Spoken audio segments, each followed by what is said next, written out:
Don't act like you're my mother just because you're around. You were the one who moved my stuff without asking, right? This is exactly why I can't stand low-educated people like you. How can you be so dumb and still have the nerve to interfere? Ari, you can't just talk to me like that. This is out of control. You've been getting worse and worse with the way you treat me. I only organized your things because they were lying around in the living room. You didn't have to say all that. It wasn't a big deal. Don't you dare come into my room without permission, you trash. You're just a piece of garbage with a low education trying to play the role of my mom. Guess what? I'm in med school. You know, I'm a genius. And look at you. You're a total embarrassment. Ever since you got into medical school, you have really changed for the worse. You never used to talk like this. Does the fact that I didn't get a high education really bother you that much? Obviously. I'm in med school now, and you're a high school dropout. Having a mother who's uneducated is humiliating. I'd even ask Dad for a divorce, but he won't listen. He just won't go through with it. You've actually been asking him that? I had no idea. Didn't he tell you? Well, I'll make sure to tell him again. Having a high school dropout in the family of a med student? How embarrassing. I can't deal with it anymore. I don't even see you as family. You should come to terms with that too. Ari, you need to stop this. Your condescending attitude towards me is only going to come back to bite you someday. You'll regret it later, so you better watch your words. Huh? What's with that tone? I'm a med student. Do you seriously think a high school dropout like you can talk to me like that? Oh, wait. You probably don't even understand how ridiculous you sound because you're so dumb. Honestly, it's kind of pathetic. You've always been so miserable, getting looked down on and mocked by your own daughter. It's like you don't even have any human rights. I'm so glad I got my smarts from Dad and not from you. Well, I'm sure you are. Anyway, this conversation is pointless. If it bothers you so much, from now on you can clean up after yourself. I won't be doing it anymore.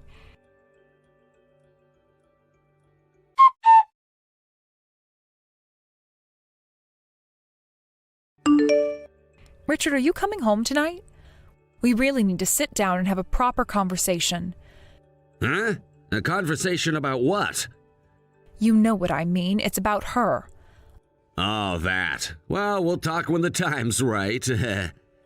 I am asking you to make time. And Ari's attitude toward me is getting worse. She's 20 years old now, but the way she speaks to me has only gotten more disrespectful. Don't you think it's about time we talked about our relationship? She needs to understand and behave accordingly. Yeah, well, we'll get to it when the time comes. There's no rush. And when exactly is that time going to be? From where I'm standing, it feels like you're just putting it off. Oh, come on. Is it really that big of a deal? What? What do you mean by that? Of course Ari doesn't like you. You think her bad attitude is just her? Maybe you should consider how you treat her. And honestly, why does it even matter so much? You're not even her real mother. I can't believe you'd say something like that at this point. After all I've done for you and her, you, of all people, should understand how I felt. And yet you throw this at me now? Jane, calm down. She's 20 now, practically an adult. Let her figure it out. There's no need for us to have a big conversation. Everything's balanced just fine as it is. We should focus on our own lives now. How can you say that when you barely even come home? It's not like I'm out partying, it's work. Work, huh? Do you really think I'm that clueless? What are you talking about? Be home early tomorrow. We have a lot to discuss. If you're not there, I'm done. Consider this your last chance.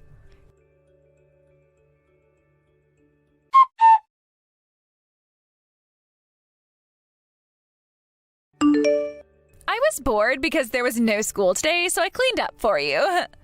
Huh? You cleaned up the house? Oh, you didn't have to do that, but thank you for taking the time. You could have used your free time to study instead. Though, of course, I appreciate it. Aren't you misunderstanding something? Misunderstanding? What do you mean? I didn't clean up the house. I cleaned up your stuff. What do you mean by that? I've decided to kick you out for real. I mean, even after I graduate from medical school, you're still going to be a burden, aren't you? I can already see that future. So I thought I'd take measures now while I still can. I don't understand what you're saying at all. What are you talking about? When I start making money, you're definitely going to leech off me, right? I can't stand that. So I threw your stuff away. Get out. You threw away my things? To kick me out? That's right. So hurry up and leave, you low-educated woman. I'll convince Dad. Don't worry about him. You're a useless existence. Haven't you realized that by now? No one needs you. You're a middle school dropout, a piece of trash. I didn't expect you to go that far. Did you really throw away my things without my permission? Well, I sold the stuff that could be sold. Most of it I threw away. You sold and threw away my things without feeling any guilt? You always moved my stuff around without permission. What's the difference? I never threw away anything without asking. I always checked with you, didn't I? Well, that doesn't matter anymore, does it? There's no place for you in this house anymore.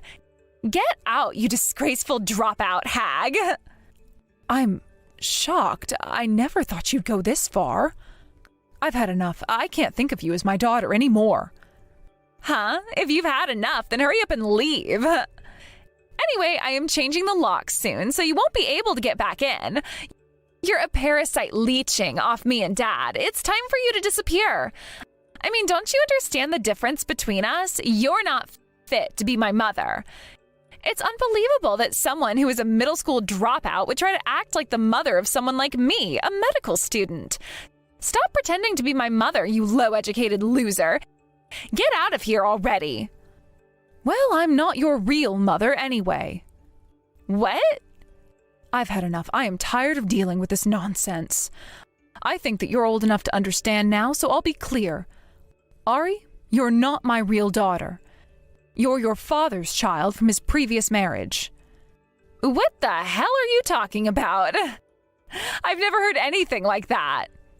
Of course you haven't. Your father and I never told you, and you were too young to remember. Even before your biological mother left, she wasn't really around much, from what I've heard. Your father took care of you, but you were too little to remember those days, right? Now that you mention it, maybe, but that doesn't change the fact that you've been my mother all these years, does it? Don't say such ridiculous things. Oh? You've been looking down on me all this time, but now that you know I'm not your real mother, you're sad? No, I never said that. Don't get the wrong idea. If you're not my real mother, I'm thrilled. I never wanted you to act like my mother in the first place, so this is perfect. Now, will you get out of my life? I don't need you to tell me twice. I've taken care of you for over 10 years, so I did have some affection for you. But your rebellious phase, or should I say your defiance towards me, it's been going on for so long. And after pulling a stunt like this, whatever affection I had for you is gone. I was planning to divorce Richard anyway, so this is the end for me. I wasn't going to cut ties with you completely, but it seems you want that too, so I guess this is the right time. So, you're finally agreeing to the divorce? Good riddance. My real mother must be completely different from you. You're just a lowly middle school dropout. Yes, your real mother is quite different from me. Why don't you ask your father? I hear he's been seeing her again lately. Huh? Really? Why didn't anyone tell me?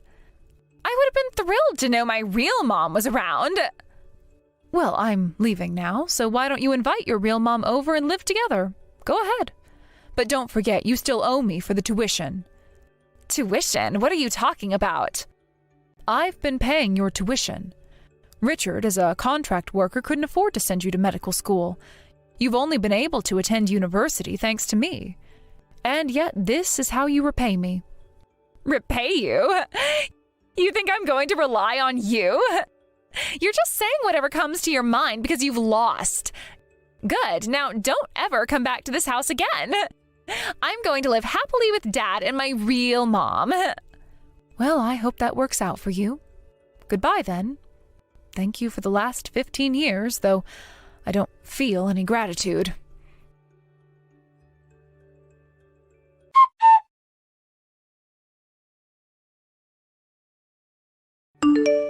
Mom, help me. Excuse me, I don't have a daughter. Please don't say that and abandon me. I've heard the whole story. This can't be happening. You're my mother, aren't you? You raised me for 15 years and now you're going to throw me away like this? What are you talking about? You're the one who wanted to cut ties with me and kick me out, remember? And besides, I'm not your real mother, so I don't see why we need to stay involved with each other. Isn't this what you wanted? I never imagined things would turn out like this.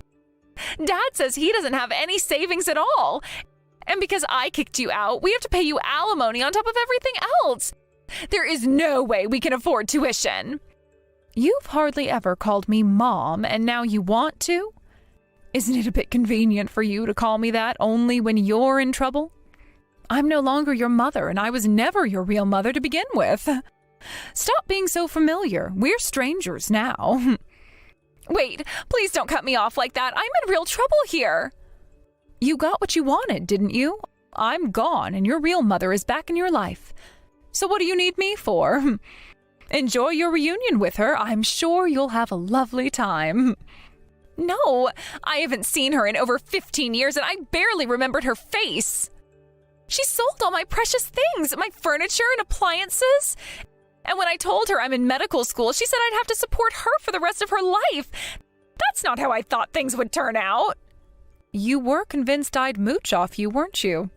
Now you're just being mooched off by your real mother instead. This is not what I wanted. I did this because I thought it would make Dad happy. What are you even saying now? I don't know what you were thinking, but in the end, this was your decision. Richard and I were planning to divorce anyway, but I was willing to keep supporting you, you know.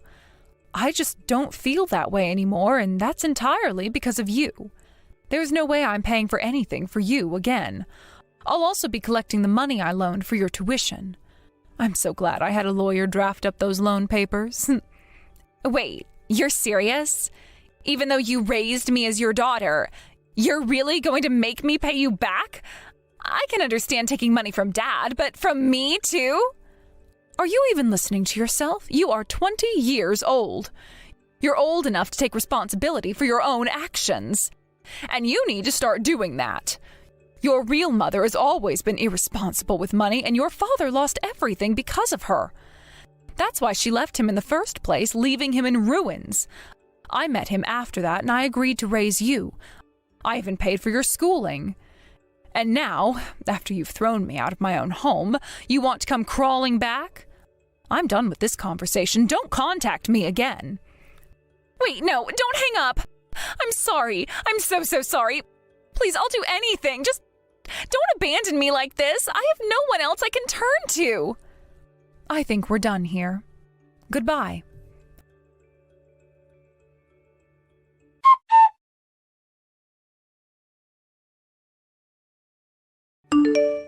Jane, please, can you come back?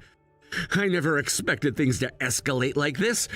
That woman, she ended up selling off all our furniture and appliances for cash and just disappeared. I never wanted it to come to this point. You were the only one I could truly rely on. It felt like my world collapsed the moment she walked out. Ari is also deeply remorseful for her actions. She's genuinely sorry for what has transpired. Please come back to us. The house feels empty without you. Your presence is a pillar of strength for Ari and me. We need you more than ever right now. Are you out of your mind? Don't you feel any remorse for Ari? You need to get it together. You are all alone now. Do you realize that? You can't keep making the same mistakes and failing to properly care for your daughter. I have no intention of helping you anymore, and I'll make sure to recover every cent. Perhaps this will be a lesson in life for you. It's heartbreaking to see a father like you unable to take responsibility for his actions, especially when your daughter is suffering. She is 20 years old now. It's time to start acting like it. I am done getting involved in this mess. But everything happened so suddenly. From my perspective, nothing happened suddenly. I've been trying to discuss this for a long time, haven't I?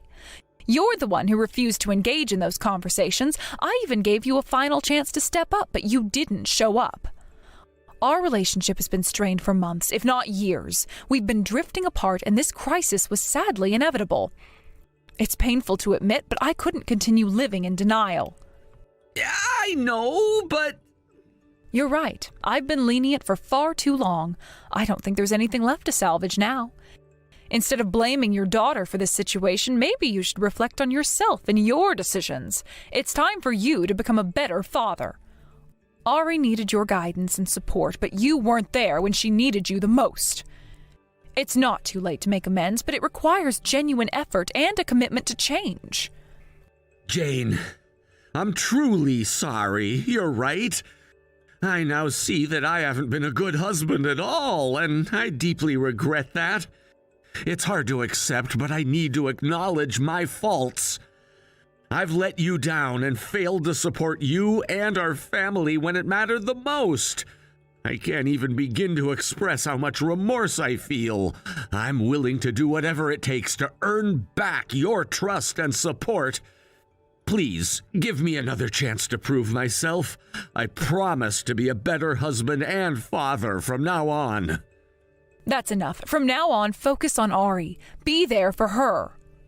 Please, try to understand my position. I know things seem bleak, but I want to make things right. Let's work together for the sake of our daughter. We can't let her suffer because of our mistakes. I know I'm asking for a lot, but I promise to do better. I want to be the father Ari deserves. She deserves a stable and loving environment, and I'm committed to providing that for her. Let's put aside our differences and prioritize Ari's well-being above everything else. Goodbye. I hope you can support Ari. Farewell for now. Take care. So, this is it for us then. I hope you deeply contemplate everything that has happened.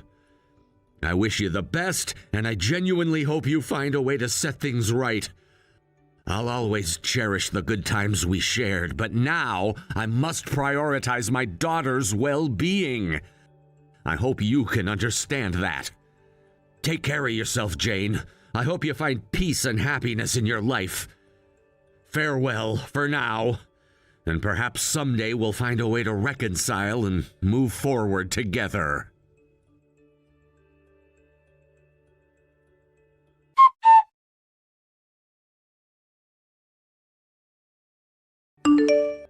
I've finalized my divorce from Richard, and he has agreed to pay me alimony. It feels like a weight has been lifted off my shoulders. The journey to this point was not an easy one. It was filled with moments of deep reflection, emotional turmoil, and tough decisions. The decision of divorce was not made lightly. It came after months, if not years, of grappling with the realities of our relationship, questioning whether there was a way to salvage what had once felt like a beautiful partnership. The initial realization that my marriage was headed towards its conclusion was jarring. I remember sitting in our living room, surrounded by the echoes of laughter and love that had once filled the space, but now felt like a distant memory. My heart felt heavy as I thought about how much had changed. It was a mix of relief and sorrow, as I knew deep down that ending the marriage was the right choice for my mental and emotional well-being. Yet I mourned the loss of what could have been. Once I made the decision to file for divorce, I found myself grappling with a whirlwind of emotions. There were nights when I would lie awake, replaying memories in my mind. Our first date, the promises we made to each other, the plans we had for the future. I questioned whether I had made the right choice. Doubt crept in, whispering that perhaps there was still a chance for reconciliation. However, as the days turned into weeks, it became increasingly clear to me that the cycle of hurt and disappointment was not something I wanted to continue. Staying in a relationship that no longer brought me joy would only lead to further heartache. Thanks to the support of my lawyer, it seems that I will be able to avoid any further involvement in this situation. When I initially sought legal counsel, I was filled with apprehension. The thought of navigating the complexities of divorce law felt overwhelming, but my lawyer quickly became a source of strength during this tumultuous time. They patiently guided me through the intricacies of the legal process, ensuring that I understood my rights and options. Our meetings were often long, but they provided a safe space for me to voice my fears and uncertainties. My lawyer's unwavering support helped me find clarity amidst the chaos. I vividly recall one particular meeting where I expressed my concerns about financial stability after the divorce. My lawyer listened attentively and then assured me that we would work together to secure a fair settlement. Their words provided a glimmer of hope, and I began to realize that I could take control of my life moving forward. After that, 6 months passed, and I suddenly received a message from Ari. The sudden influx of emotions upon seeing Ari's name on my phone was unexpected. I hadn't heard from them in a while, and our connection had become strained during the final months of my marriage. I felt a mixture of curiosity and apprehension, uncertain of how our conversation might unfold. According to Ari, Richard has begun to reflect on his actions and has started looking for a full-time job. The revelation startled me. I had often wondered whether Richard would ever take responsibility for his life. For so long he had struggled with commitment, not just in our relationship, but in various aspects of his life. The idea that he was finally considering taking steps towards responsibility felt foreign, yet intriguing. Could it be that this time he was genuinely seeking to better himself? Although he can no longer afford to attend university due to his financial situation, he is taking the time to reconsider what he truly wants to do with his life. This was significant for Richard, and I could only hope that he would find a direction that brought him fulfillment. Reflecting on our past, I remembered the conversations we had shared about dreams and aspirations. We had often discussed our hopes for the future, and I wanted to believe that he was finally ready to pursue his passions. Ari also mentioned that they themselves have started working to save money for school, aiming to enroll in a school that aligns with their interests. Hearing this about Ari filled me with a sense of pride. I had always admired their creativity and ambition. It was inspiring to know that they were taking charge of their future, especially in light of the challenges we had faced together. Our friendship had experienced its own share of ups and downs, and I couldn't help but feel grateful that Ari was making strides towards their goals. Ari expressed a desire to meet up, but I turned them down. The thought of meeting stirred a conflict within me. While I missed our friendship, I was acutely aware of the need to protect my newfound independence. The journey to reclaim my life had been a hard-fought battle, and I didn't want to jeopardize the progress I had made. I didn't want to interfere with Ari's newfound independence. They were on a path of self-discovery, and I wanted to support that without becoming a hindrance. I also felt a sense of anxiety about possibly repeating the same patterns as before. The memories of our past were intertwined with feelings of regret and confusion, and the idea of rekindling our friendship filled me with trepidation.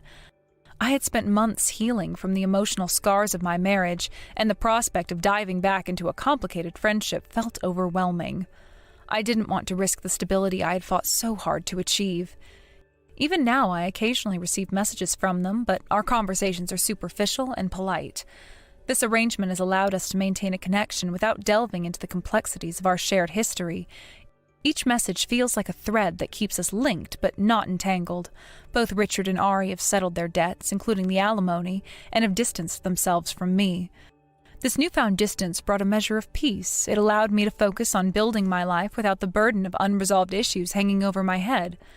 Sometimes I think about what might have happened if we had had more time.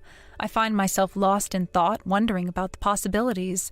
Would things have turned out differently if we had communicated better? If Richard had been more open to addressing the issues that plagued our relationship, could we have found a way to make it work? These questions swirl in my mind, and while I acknowledge their validity, I remind myself that dwelling on the past won't change the present. Perhaps the outcome could have been different. I often reflect on the moments leading up to the divorce, the late-night arguments, the misunderstandings, the feelings of isolation that had seeped into our daily lives. It was a challenging journey, but I also recognize the strength I gained from those experiences. Each setback has been a lesson, and I was determined to learn from them, to evolve as a person and to emerge stronger than before. Well, I am currently satisfied with my life, so I don't really have any complaints. I've embraced my independence and am actively working toward my goals. The sense of liberation I feel is exhilarating. I can finally breathe without the constraints of my past relationship weighing me down. I've begun to explore new opportunities and I'm committed to nurturing my personal growth. One of the things I've started doing is taking art classes, something I had always dreamed of but had pushed aside during my marriage. Art has always been a passion of mine, and the thought of rediscovering that part of myself filled me with excitement. Creating has become a source of solace for me. I spend hours experimenting with colors, shapes, and ideas on canvas, allowing my emotions to flow freely. Each stroke of the brush feels like a release, a way to channel my experiences into doing something beautiful and meaningful. In these classes, I have found a supportive community of fellow artists who share my enthusiasm. We gather to create, share our work, and provide constructive feedback to one another. It's refreshing to be in an environment where creativity thrives and where I feel inspired to push my artistic boundaries. My instructor encourages us to find our unique voices and to express our individuality through our art. This encouragement has been invaluable as I work to hone my skills and build confidence in my abilities. The weight of my past is gradually lifting, and I am excited about the possibilities that lie ahead. I've also begun volunteering at a local community center, helping children with art projects. It's incredibly rewarding to witness their creativity unfold and to be part of their journey. In these moments, I realize how far I've come and how the power of connection can create lasting positive change, both for myself and for others. The joy I feel when I see a child's face light up as they create something new is immeasurable. These experiences have reinforced my belief in the importance of fostering creativity in young minds. I am committed to being a positive influence in their lives, encouraging them to explore their artistic potential and express themselves freely. As I immerse myself in these new experiences, I also find myself reflecting on the lessons I've learned from my past. The journey of healing is ongoing, and I understand that it is normal to experience ups and downs. There are days when I feel strong and empowered, and then there are moments when I am reminded of the pain I endured. However, I have learned to embrace these feelings, acknowledging that they are a part of my growth. While I continue to navigate this chapter of my life, I am hopeful for the future. I recognize that healing takes time and am committed to taking the necessary steps to create fulfilling and meaningful life. My journey is just beginning, and I am eager to see where it leads me. I know that there will be challenges ahead, but I am ready to face them head on. Reflecting on my past relationships and the lessons I've learned, I've also started journaling. Writing has become a therapeutic outlet for me, a way to process my thoughts and emotions in a constructive manner. Each entry serves as a snapshot of my experiences, my growth, and my evolving identity. Through writing, I found clarity and understanding, and it has empowered me to embrace my story without shame or regret. As I look forward, I have set goals for myself, both personal and professional. I am determined to pursue my passions wholeheartedly. The freedom I've gained from my divorce has ignited a fire within me, pushing me to strive for a life that reflects my values and aspirations. I have dreams of starting my own art studio, a place where creativity flourishes, and people can come together to explore their artistic potential. This vision fills me with excitement and motivates me to work diligently toward making it a reality.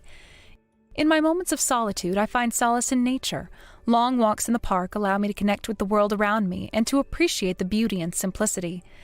Each rustling leaf, each gentle breeze serves as a reminder of the impermanence of life and the importance of cherishing each moment. I've started practicing mindfulness, focusing on the present rather than dwelling on the past or worrying about the future. This practice has helped me cultivate a sense of peace and gratitude. I also reconnected with old friends who had faded from my life during my marriage. Rebuilding these friendships has been incredibly rewarding, allowing me to create a support system that uplifts and encourages me. It's refreshing to be surrounded by people who genuinely care for my well-being and share in my journey of self-discovery. Each gathering, each conversation reminds me of the joy that comes from meaningful connections. Each day feels like a new beginning, a chance to redefine who I am. I've learned to embrace the uncertainty of life, knowing that growth often stems from discomfort. As I navigate this path, I find strength in vulnerability, understanding that opening myself up to new experiences can lead to profound personal transformation. While I may not have all the answers, I am learning to trust in the process and to believe in myself. Life is a tapestry woven with countless threads, each representing a different experience, a lesson learned, or a connection made. As I embrace my new chapter, I am excited to see how these threads intertwine, creating a vibrant and meaningful narrative. In conclusion, I am grateful for the journey that has brought me here, the struggles, the heartaches, and the moments of joy that have all played a role in shaping who I am today. I look forward to the adventures that lie ahead, ready to embrace whatever comes my way with open arms. This is just the beginning of a new chapter, and I am eager to write my story, one filled with resilience, hope, and the promise of a brighter future. As I continue on this journey, I know that there will be moments of doubt and uncertainty. Life can be unpredictable, and there may be challenges that I cannot foresee. However, I have faith in my ability to adapt and overcome obstacles. Each step I take, no matter how small, brings me closer to my goals. I have begun to set aside time for self-care, recognizing the importance of nurturing my mental and emotional well-being. Whether it's curling up with a good book, enjoying a warm bath, or practicing yoga, I prioritize activities that bring me joy and tranquility. This commitment to self-care has been instrumental in maintaining my balance and grounding me during turbulent times. I also find joy in exploring new hobbies. In addition to painting, I've taken up gardening. There's something incredibly fulfilling about nurturing plants and watching them flourish. It serves as a beautiful metaphor for my own journey of growth and renewal. Each seed I plant represents the hope for new beginnings, and with care and attention, I witness the transformation as they bloom. I often find myself reflecting on the lessons I've learned throughout my experiences. The divorce, while painful, has ultimately led me to a place of self-discovery. I've learned the importance of boundaries, valuing my own needs, and prioritizing my happiness. These insights have become guiding principles as I navigate my new life. As I forge ahead, I remain open to the possibility of new relationships. While I'm not actively seeking a romantic partner, I am learning to embrace the idea that love can manifest in various forms. I value the friendships I've cultivated and am excited about the potential for deeper connections.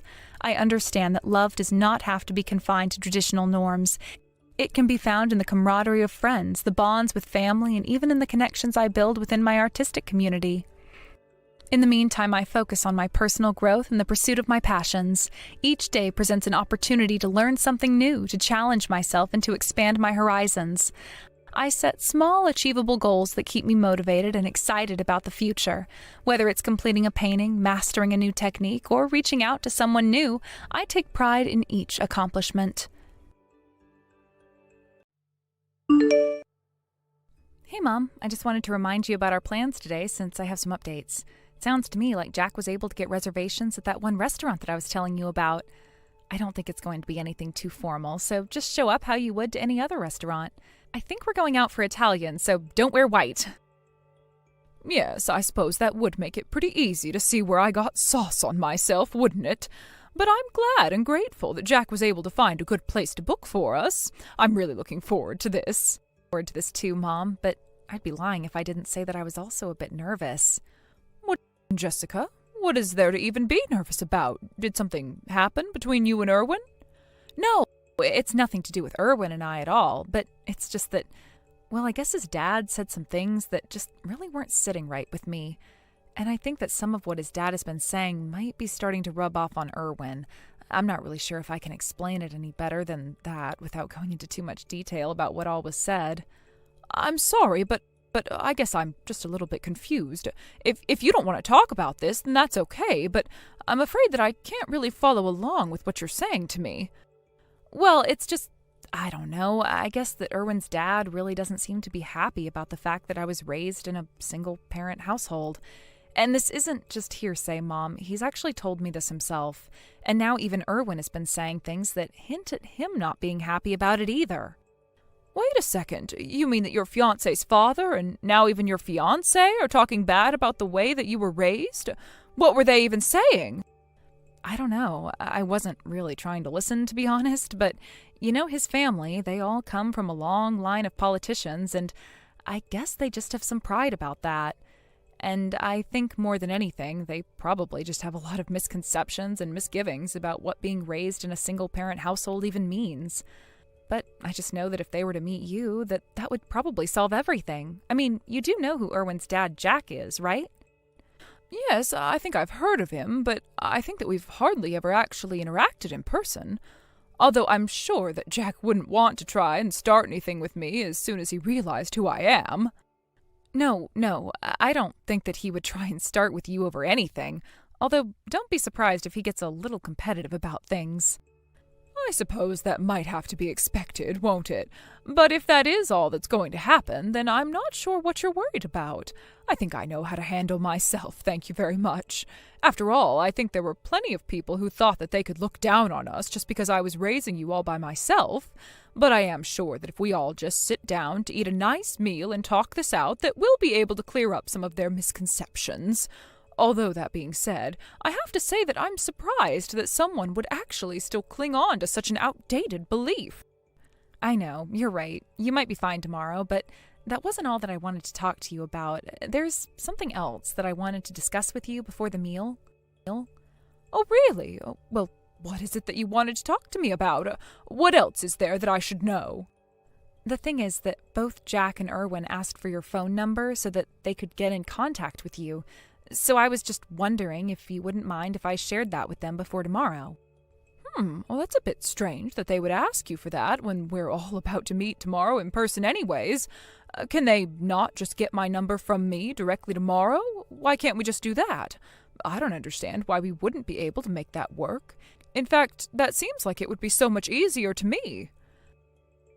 I told them that you were really busy and that she might not like it, but they both seemed pretty insistent about it.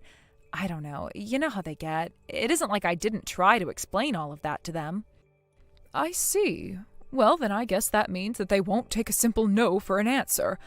Gosh, I wish they would just listen to what people were trying to say to them. It would make things so much easier. And it makes me think that there is something they might have that they want to talk to me directly about. I don't know. I guess I just have a bad feeling about all of this, if I'm being honest with you. So I suppose that if they really do want my number that badly, that there shouldn't be a problem in you giving it to them.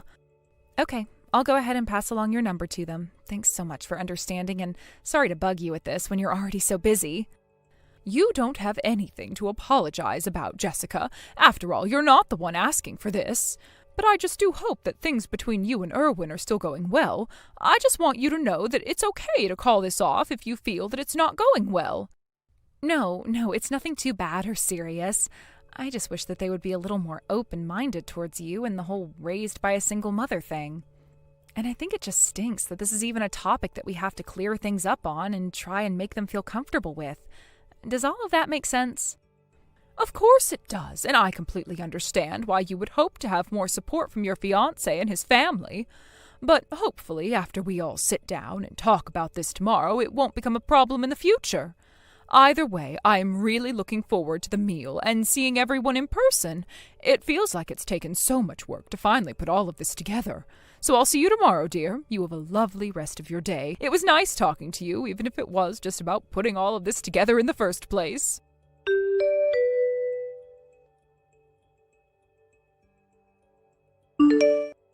Hello, this is Town Councilman Jack Harrison. I take it that this is Beth, Jessica's mom, isn't it? I got the number from your daughter, and so I'm hoping that I'm speaking to the correct person right now. Or rather, texting, I should say. Hello. Yes, this is Jessica Williamson. It is a pleasure to meet you, Jack. And yes, Beth told me that you were asking about getting my phone number. I'm happy to finally be able to connect with you. Or rather, I suppose it would be more appropriate to say that it's been a long time since we last spoke, hasn't it? Are you saying that you and I have met before? I'm terribly sorry, ma'am, but I really don't remember meeting you at all. In fact, thinking about it now, I don't think I've ever met anyone from a single-parent household before. Not the kid or the parent, so I don't think that we've met. Oh, but we have met before, you and I. Although I am thinking that maybe meeting each other tomorrow in person might serve to jog your memory a little bit. Well, I understand that you seem to think that we've met before, but I'm telling you that I have no recollection of that at all. You understand what I'm saying, don't you? You and I have not met. In fact, I really don't think that someone like me would ever lower themselves to talk to you. Or rather, how would someone as low as you even manage to talk to me? Lower yourself? You think I'm beneath you?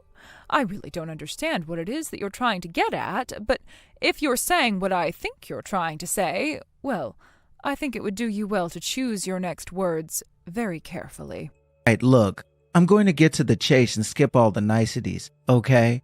Now, I don't really know what you and your daughter might be after with all this, but I want you to know that I'm not about to let you pull any kind of scam on me or my family. Understand? We're not going to give either of you one red cent. In fact, I'll be even more honest. I don't trust you or your daughter one bit. You are both just as shift as each other. I couldn't even throw you as far as I trust you because I don't at all. I'm sorry, but I'm just a little confused about what you're talking about. When did either of us even say that we wanted money from you? Listen, I'm a member of the town council. I know what it's like to live in the world that I do. And if I've learned one thing, it's that when some poor family tried to get close to you, they're only doing so with one goal in mind. I mean, the moment that Erwin told me that he was dating some girl from a single-parent household, I have to say that I was quite shocked. I thought that he would have thought more carefully about who it was that he was going to be bringing home to introduce to his mom and I. But I guess that my boy is still young and has a lot to learn. After all, he didn't even know that he should be watching out for exactly your kind of people to come slinking around. I'm sorry, Jack, but do you not realize at all just how insulting you're being, both to me and my daughter? I mean, really, you're an elected official. Do you think that this is any way to speak to the people that you claim to serve? Why do you think that you can just assume that every single parent household is just after money? Is that really how you view the world? I can't believe that someone like you was let anywhere near the levers of power that control our society. I really don't think that you have any real basis for any of these beliefs besides your own personal biases. The fact of the matter is that you just don't know what you're talking about at all. And I would really appreciate it if you stopped accusing my daughter and I of having such a behavior. You are being very rude, and I don't care to stand for it any longer. Now, tomorrow we are supposed to get together for a nice meal and discuss how our children are engaged to one another. So I just can't understand why you think that it's appropriate to be texting me these kinds of things the day before such a meeting. I just thought that I'd give you some forewarning before we did meet. I just want to let you know that I already know exactly the kind of people that you and your daughter are, and I won't let you get away with this. You really just don't know when to stop, do you? What makes you think that you have to talk about two people that you haven't met like that? I already told you that I'm on the town council, didn't I? If there's one thing that I know, it's people and how they work. And if you think I'm going to let you and your daughter sully my family's legacy, then you're dead wrong. I mean, did you two really think that you would get away with this? That I would just let you waltz into my family and open the door and let you both in? Again, there is really no need for any of this kind of language, Jack. I just want to know how you can make these judgments when we haven't even met in person. You may be on the town council, but if you don't see why that post shouldn't make you more empathetic to the needy, then that is quite disturbing. What? You think that being a politician means that I'm supposed to be some kind of bleeding heart? You think that it means that I'm supposed to care about the average person on the street? Being a politician just means that I'm better than everyone else. And here I thought being on the town council meant that you were supposed to be a representative of your constituency. You do realize that I am a voter in your district, don't you? Don't you care at all about getting my vote? Working for the town council isn't something that makes you great. It's a job you should be given because you're already a good person. I really do think that if you don't change your outlook on the world, that you might make some serious consequences for yourself. Again, what do you know about anything? You're just a single mother to a sad, pathetic little daughter. But I guess I'm starting to see why it is that your husband left you. If I had to be nagged at like this by you every single day, I might pack my bags and never come back too. But don't worry, I'm going to see to it that Erwin leaves your daughter the same way your husband left you. What? You mean that you have no idea about anything that my daughter and I have gone through, and I would appreciate you not jumping to conclusions like that. I have to say that I am really, really disappointed in you, Jack, but let's just say that I am very much looking forward to tomorrow.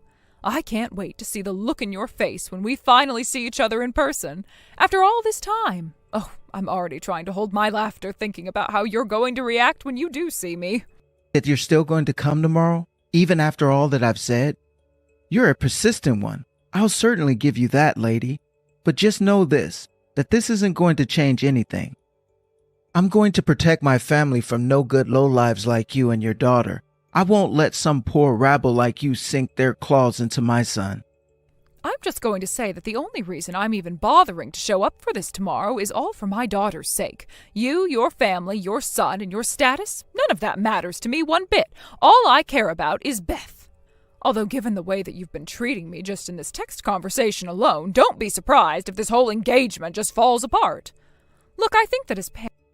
Well, that would be fine with me. In fact, I was hoping to have achieved that by now anyways. What makes you think that I want my son to go through with this marriage? You know what? On second thought, I might... As parents, we should support the choices that our children make, especially when it comes to love.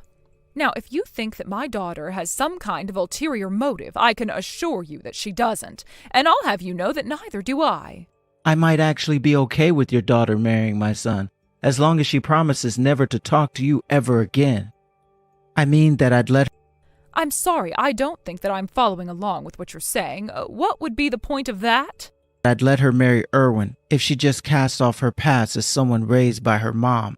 Not only would having you hang around only bring shame to my brilliant political dynasty, but it would be the only way that we could really be sure that we can control your daughter and make sure that she doesn't either steal money or ruin our reputation. If she can do that, then I'll let her marry my boy.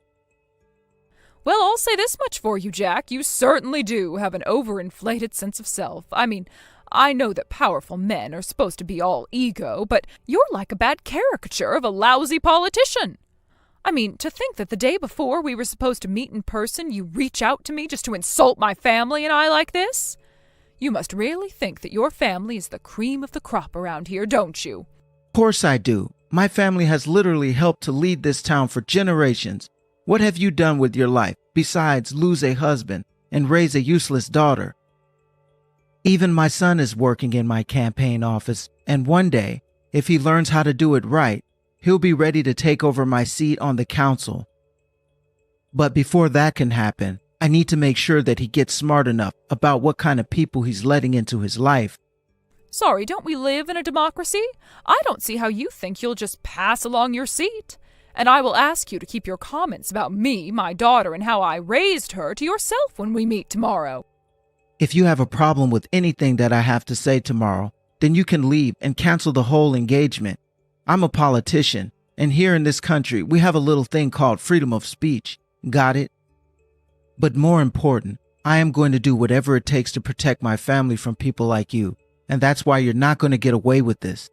Aro, if the only reason you're seeking power is just so that you can lord it over people you see as beneath you, then I don't think you're a good fit for office. Especially since you seem to think that you can actually create some kind of dynasty with your family, or that that would be even something desirable for a functioning democratic society. There you go again, running your mouth, as if you have any idea what you're talking about. Politics isn't for women, and it certainly isn't for single mothers. You don't know what's for the good of society, because you're not good for society. But I don't even know why I'm trying to tell you all of this. It's like trying to teach a toddler about rocket science. It's all just going in one ear and out the other.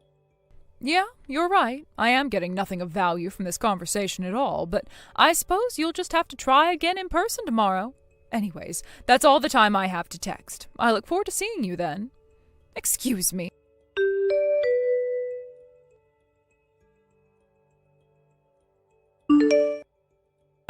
How are you supposed to sit when we only made reservations for us and not you? Did you really think that we were going to just let you walk into our family with open arms? You're even more stupid than I thought, if you really did think that it was going to be that easy. Excuse me? What are you talking about? Are you talking about our lunch plans today? Of course I am. I made reservations at one of the nicest Italian places in the city. And let's face it, there's no way that a nobody like you could ever afford to eat here. So since you don't even have enough money to afford your own meal, why would we reserve a seat for you to be here? Did you really think that you were going to get a free lunch from us that easily? Well, think again. There you go again, trying to make fun of me for things that you have no idea about. Honestly, I would have hoped that you did your homework by now, but I guess you'll just have to learn your lesson the hard way. I know that you're poor, and that tells me everything else that I need to know about you. You're the one that needs to learn to accept their place in this world. You really think that you know my place better than I do? I just don't know what to say to a man like you. I don't care what you say. Nothing you could ever say is going to change how I feel about this marriage or you, and that's why you don't have a seat here. So if you want, you can either stand at the table while we eat and enjoy our food like civilized beings, or you can just give up and go home. Honestly, you should just be grateful to me that I'm even giving you the choice. Don't say that I never did anything for you. I see. Well, if those are the only two choices that you're going to give me, then why don't you just tell my daughter that I've gone home? Yes, this is perfect. You better go home. There's no place for you here at all. Yes, it would appear that there isn't. Just don't tell me that I didn't warn you. You will regret this. Regret? This is the best decision I've made in a long time. If I knew that it would be this easy to get rid of you, I wouldn't have even bothered talking to you yesterday. Now get out of here, you little lowlife nobody. I guess we'll just have to see who the real lowlife is, won't we?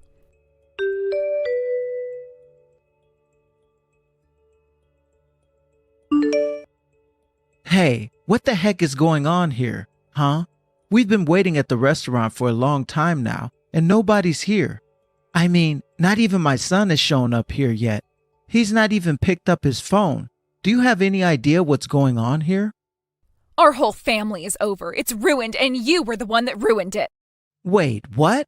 What is all this about? What are you talking about? Have you gone crazy or something? Sorry about that. I was only passing along a message from your wife is all. I actually ran into her in front of the Italian restaurant and explained to her all of what happened between you and I. Wait a second. You mean that it was my wife who said that? So then, does that mean that she's talking about our family? Yeah, I mean, it would appear as if that was what she was referring to. But this is what you get for trying to treat me and my mom the way you did.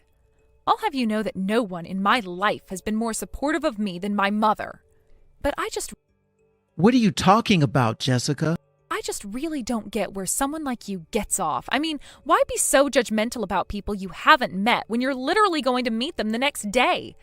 I really thought that you would have been more careful with your choice of words after hearing that you had met my mom before.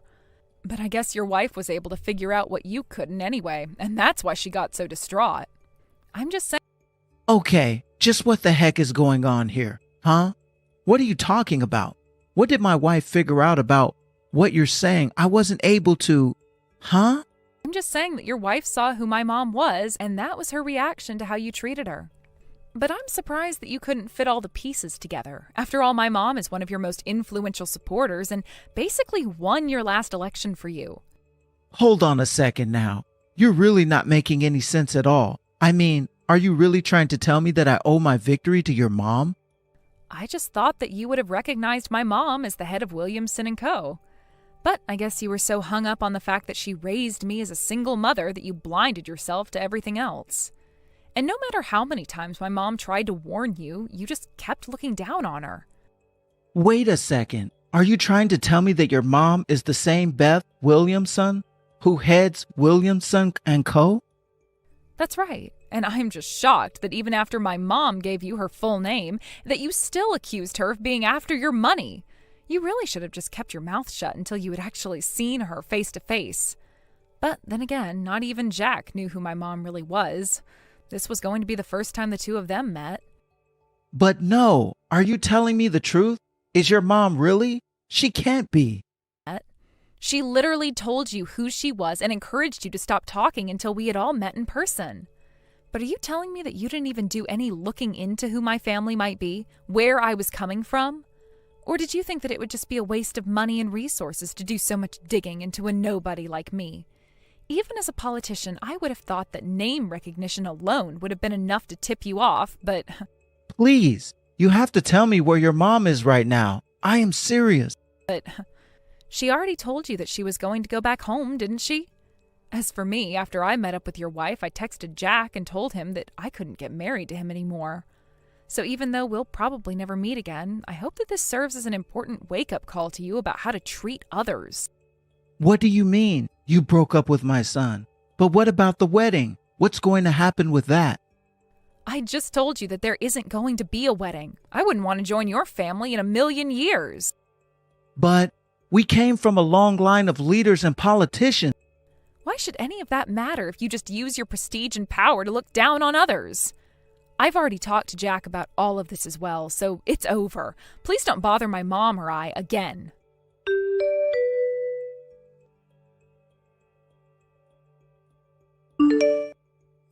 Despite what I had said, Jack ended up calling my mom from the restaurant to beg for her to forgive him.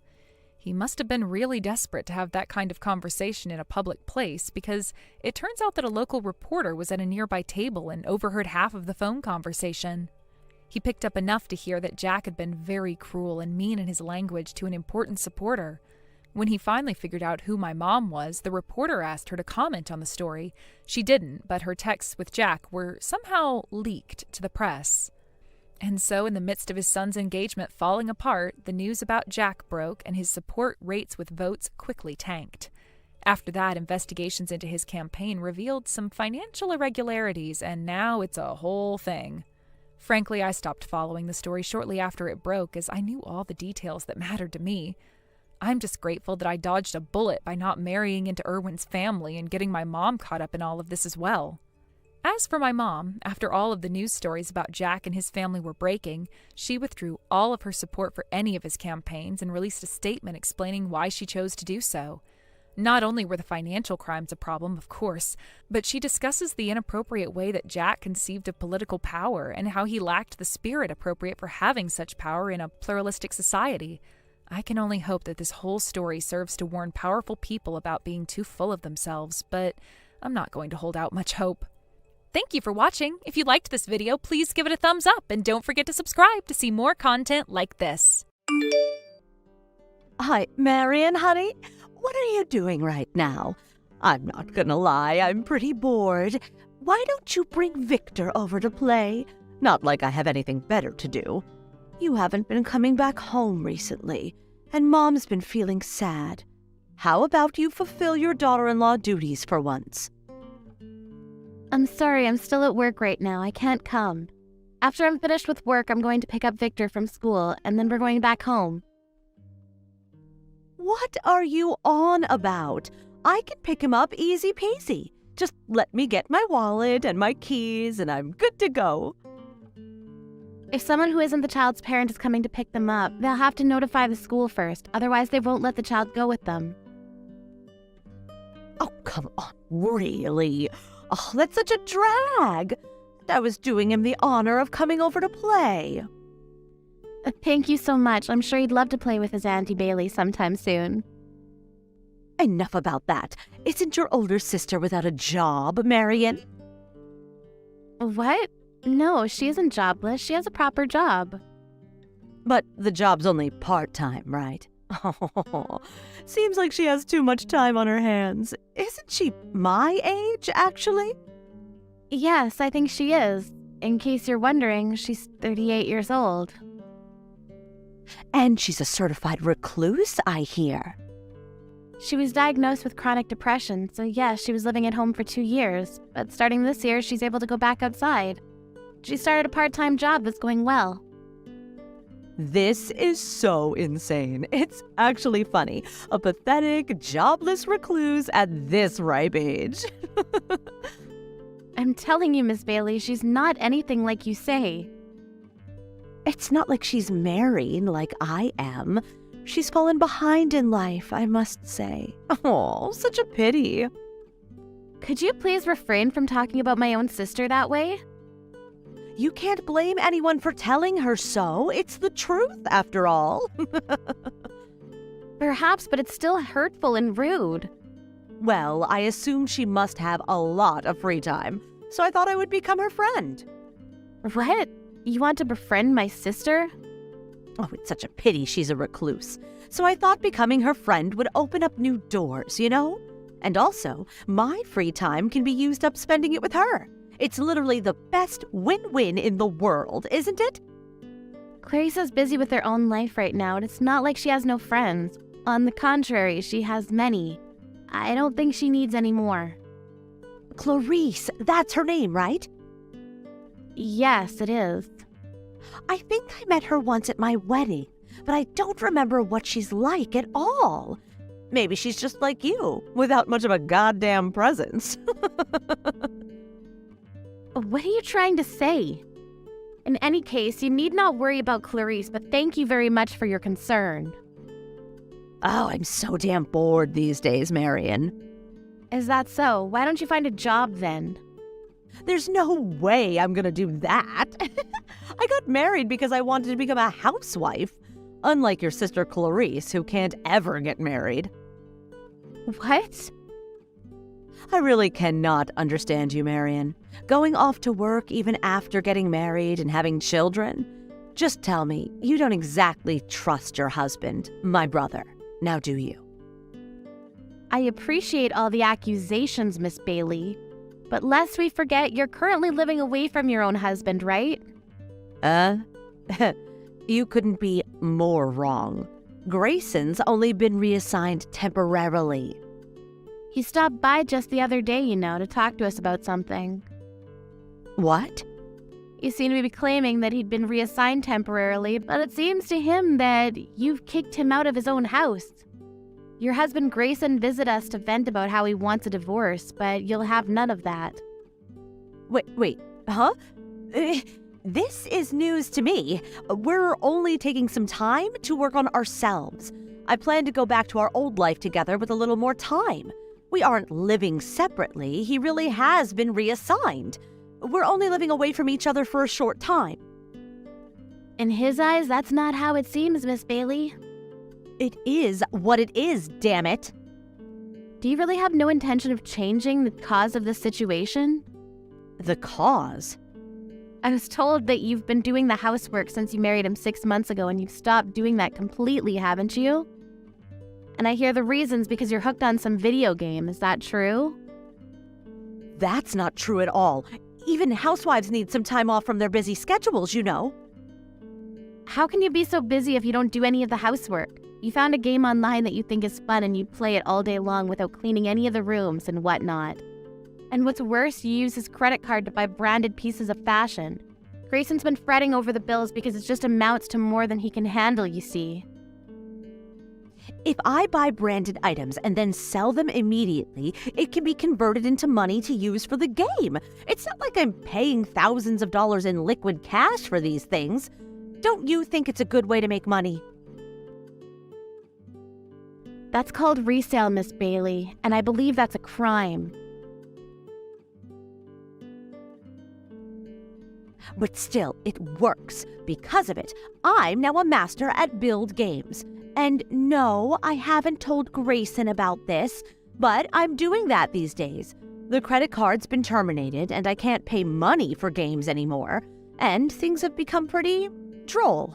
That's why I'm bored. Bring Victor over, please. His auntie wants to spend some time with him. What the hell are you talking about? What? Don't you realize you're on the brink of being left on the curb? Or are you actually feigning ignorance? What the hell do you mean? You go about pointing fingers at Clarice about her situation, but I ask you, who is the real jobless recluse? Ugh, I'm not caged up at home, And neither is Clarice. But in any case, it doesn't change the fact that you're at your house, wasting your days away doing nothing. Mrs. Attaway has been so stressed about how expensive the electricity bill's been, There's no way. Getting comfortable in front of the heater at full blast, staring at the TV all day every day, watching programs and or playing video games, of course the bills are going to skyrocket.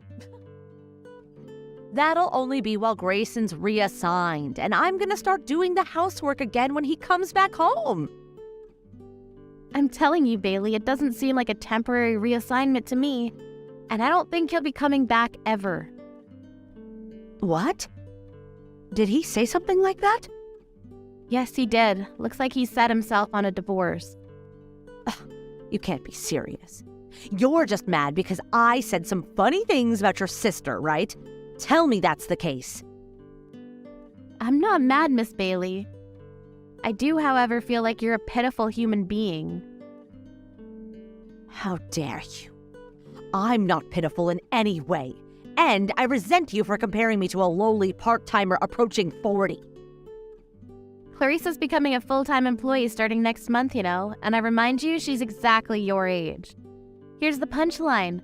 Looks like Destiny's gonna hand you a red card sometime soon. No, it won't. And also, you've been cheating on Grayson. What? What do you mean by that? No use hiding it since Grayson knows about it already. Seems like he hired a detective agency and everything. My husband's been apologizing to him so very deeply day in and day out. But it should be you who apologizes, right, Miss Bailey? When did this happen? The day before yesterday, I believe. Isn't Mrs. Attaway not at home right now? Huh? Now that you mention it, she isn't. But what's that got to do with anything? She's gone to negotiate with Grayson, apparently. That can't mean that Mom knows about it too. I'm afraid she does. At the very least, she'd known about the fact that it was never a temporary reassignment. But that's impossible. You even go about lying to your own parents. And then they find out. What a shame, what a shame. I can't contact Grayson. How can that be? You've been ignoring him up until now, haven't you? He's told you numerous times he wanted to talk, but because you ghosted him, he gave up on that idea and reached out to Mrs. Attaway instead. How did he even find out about my affair and even went on to blab to you about it? This is unbelievable. Your partner's someone you met through online gaming, right? I was so surprised that you'd go about meeting this guy in person, you know? You even know about that?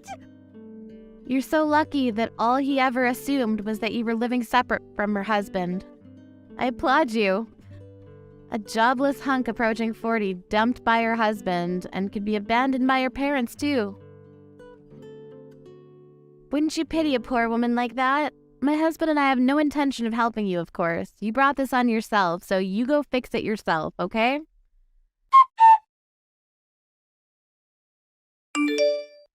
That day, Bailey's husband told everything to Bailey's mother and informed her that he'd already discussed the issue of compensation with a lawyer. In addition to the compensation, which would already amount to something quite substantial, he would demand a full refund of all the money Bailey had used behind his back to buy branded fashion items. Of course, Miss Bailey doesn't have any savings of her own whatsoever. Furthermore, it was found out that she was lending her online gaming friend money through online transactions, and the money they both spent on the games had amounted to something frankly disgusting. Bailey's mother wanted to help her daughter out, but her father couldn't forgive her for what she'd done, and he was so kind as to carry the burden of paying compensation. Under the condition that Bailey find a good, proper job, otherwise she wouldn't be welcome to live at the house at all. Bailey never had much work experience at all, and she started job hunting with a heavy heart. But even her application for a part-time convenience store clerk, exactly like the one she'd been ridiculing, wasn't accepted. You really are a brazen woman for coming into this household when all of the family is ignoring you. A high school dropout lowlife like you can go ahead and eat in the doghouse tonight. So this means there'll be no food made for me tonight? There's no way there could be any food made for you in this household. Why would we ever want to serve food to a high school dropout lowlife like you? There's still a bag of dog food over there left over, so you can have that to eat. No, I'll make something for myself, so don't worry. Huh? You'll make something? I'm telling you right now that you're not allowed to use this house's kitchen, all right? That's completely fine. I have some camping equipment that I can use. I was thinking about going to the park nearby and making up some curry for dinner. I see. Then go right ahead and do so. Just make sure that whatever rancid curry you're capable of making doesn't have its smell latch onto you when you come home. I think it's really difficult to make something like curry smell rancid. But don't worry. I don't think any of the smell will come close to the house, even if I have a bit of the smell on my clothing. Well, considering we could kick you out of this house whenever we'd like, you should really get started on learning how to live out in the elements. Yes, that's correct. Well, you seem to be very understanding of me today. Then let me ask you this. Could you please leave this house for good starting tomorrow? What? You seem to be really into that camping thing now, right? I like to think it suits you very much, and you could do a lot better living outside than in this house. So I was thinking I could help you along by forcing you to stay out. Ugh. So you're just going to kick me out of the house for good outright now? I still can't believe how long you've made it squatting in our house when the whole family's been ignoring you the whole time. I'll have you leave this house for good, though, tomorrow, so please be ready for that. My husband's been telling me that those with a low-level education shouldn't even have a right to talk to us. So when you're out of this house, we will all finally have the ability to talk freely again. And not one person will feel sorry for you. So you won't even regret kicking me out? Why the heck would we regret getting a shameless squatter out of our house? All right, then. I'll be leaving your house for good tomorrow. Just remember that no matter what you say to me, I'm not going to be coming back there. Of course I'll remember that gladly. If you actually came back, I'd have to take more extreme measures and literally kick you out. Hey, Ren! What the hell is going on here? I heard that you left the house for good. Why would you do something like that? You're asking me why I left that house for good now? Do I really have to explain to you, of all people, the reason as to why I had to leave? Wait, I get that you and my parents haven't really been getting along with one another too well recently, but... Your parents? It's not only your parents, Grant. Things haven't been going well between me and all of you, right? I mean, not only has it been your parents ignoring me this whole time, but you as well. But when it's just been you and I've done everything to make you comfortable, right? Yet when your family, especially your parents, are around, you join in with them treating me like garbage, and I've had enough of that crap from you all. How the hell do you call yourself a husband when you can't even protect your wife? Idiot, I have no use for you anymore, Grant. Hold on a sec. I have a position in this family that I have to uphold. There was no other choice for me all those times. That's right. There wasn't any other choice for you. So go ahead and continue to stay in that position, protecting it over me. I'm leaving the house now, and your family. Hold on, please. If you go and leave this house for good, how are we going to be able to pay the rent here? You and I have been paying half and half this whole time, right? Half and half? I've been paying close to 80% of the rent there, while you just fork over a measly 20%. Due to the fact that you work a worthless job still, you still don't make enough to pay for half of the rent. What? Are you trying to make fun of me now? I'm the one that actually graduated from one of the most prestigious universities in the United States. Yet you're now making even less than someone who didn't even graduate from high school. Both you and the rest of your family, you all just love to brag about your education and crap, but look at you all. What the hell happened? Two of you are unemployed, and the other is just a paper pusher making half of what a full-time store clerk could be making. What did you say? No matter what I've said, the only retorts your parents have are about one's education, when them and yourself are all useless. I don't enjoy being made fun of for my education when I'm the one who's making the big bucks here. You! Who are you calling useless? I'm calling you and the rest of your family useless. You all just love making fun of someone for being a high school dropout, but don't want to acknowledge the fact that the high school dropout is the one making all of the money and supporting every single one of you. It's pathetic. Now you're saying too much there. Take all that back right now. Who the hell would take back the truth? I've had to put up with all of you ignoring me and my needs for months now. Sure, I know that I'm partially responsible for having to carry on for months like that, because I shouldn't have put up with that from the start, but without me in the house, your parents will not be able to carry on, now will they? Originally, I didn't want to leave your house knowing that fact to be true, but after how much constant crap I've been forced to chew on, I am out of here. Hey, come on now, please, rethink what you're doing here. How about you stop begging for me to sit around and go tell both of your parents the damn truth? Tell them that their beloved son is so useless that he has to survive on his wife's income or else he'll end up homeless, just like the both of them will. How much more are you gonna make fun of me before you're happy? I don't think I'll ever be happy now with how much I can make fun of someone like you. So I'm going to keep it up forever. I need to watch as you and your family go down from here on out, from the sidelines, of course. I'll really enjoy your guys' screams for having me come back here really soon. Now, I'm heading out towards my own life, and I'll never be coming back here again. As for our divorce, I'll be working with a lawyer here soon to get that all taken care of. Hold on for just 1 second, please. Ren, you're allowed to come back to the house now. What's that? I'm saying my husband and I are okay with you coming back and living in our home again. Oh, this is wonderful news for you, right? So why don't you come on back now and live with us? What are you talking about right now, Ruth?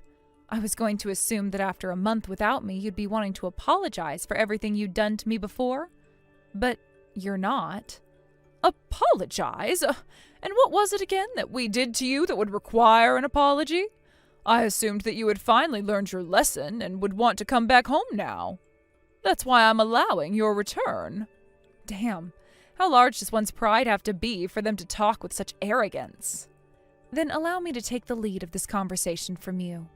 Ruth, have you guys been able to pay the rent on that house this month? And that's the reason right there for why you want me to come back and live with you all now, right? If you'd like for someone to want to go back to their abuser's house, how about starting with an "I'm sorry" or something like that? By doing that, you'll have a far better chance of getting the victim to want to move back in with you. What the hell? Acting all tough now, are we? That's because I'm both tough and powerful. I'd been the one paying off most of the rent on that place every month for the three of you. And it was all because of me that you, your husband, and your son were able to live there without having to give a damn, right? Well, I never frickin' knew about that at the time. Grant went and lied to the both of his parents about it. I'm sure that's the case. He has an especially large pride that he's not mature enough to let down a little. But who might he have gotten that kind of behavior from, Had my husband and I known that you were paying the rent for us, we would have told you to stop and started paying ourselves. And I'm sure you would have. You both would never want to accept the fact that a high school dropout who you'd been picking on the whole time was paying for the place you both resided in. And that's why the two of us went and kicked Grant out of the house. What? Which means we're completely fine with you coming back and living here. I know now that all Grant was doing was putting on a mask in front of his father and I to make himself look good.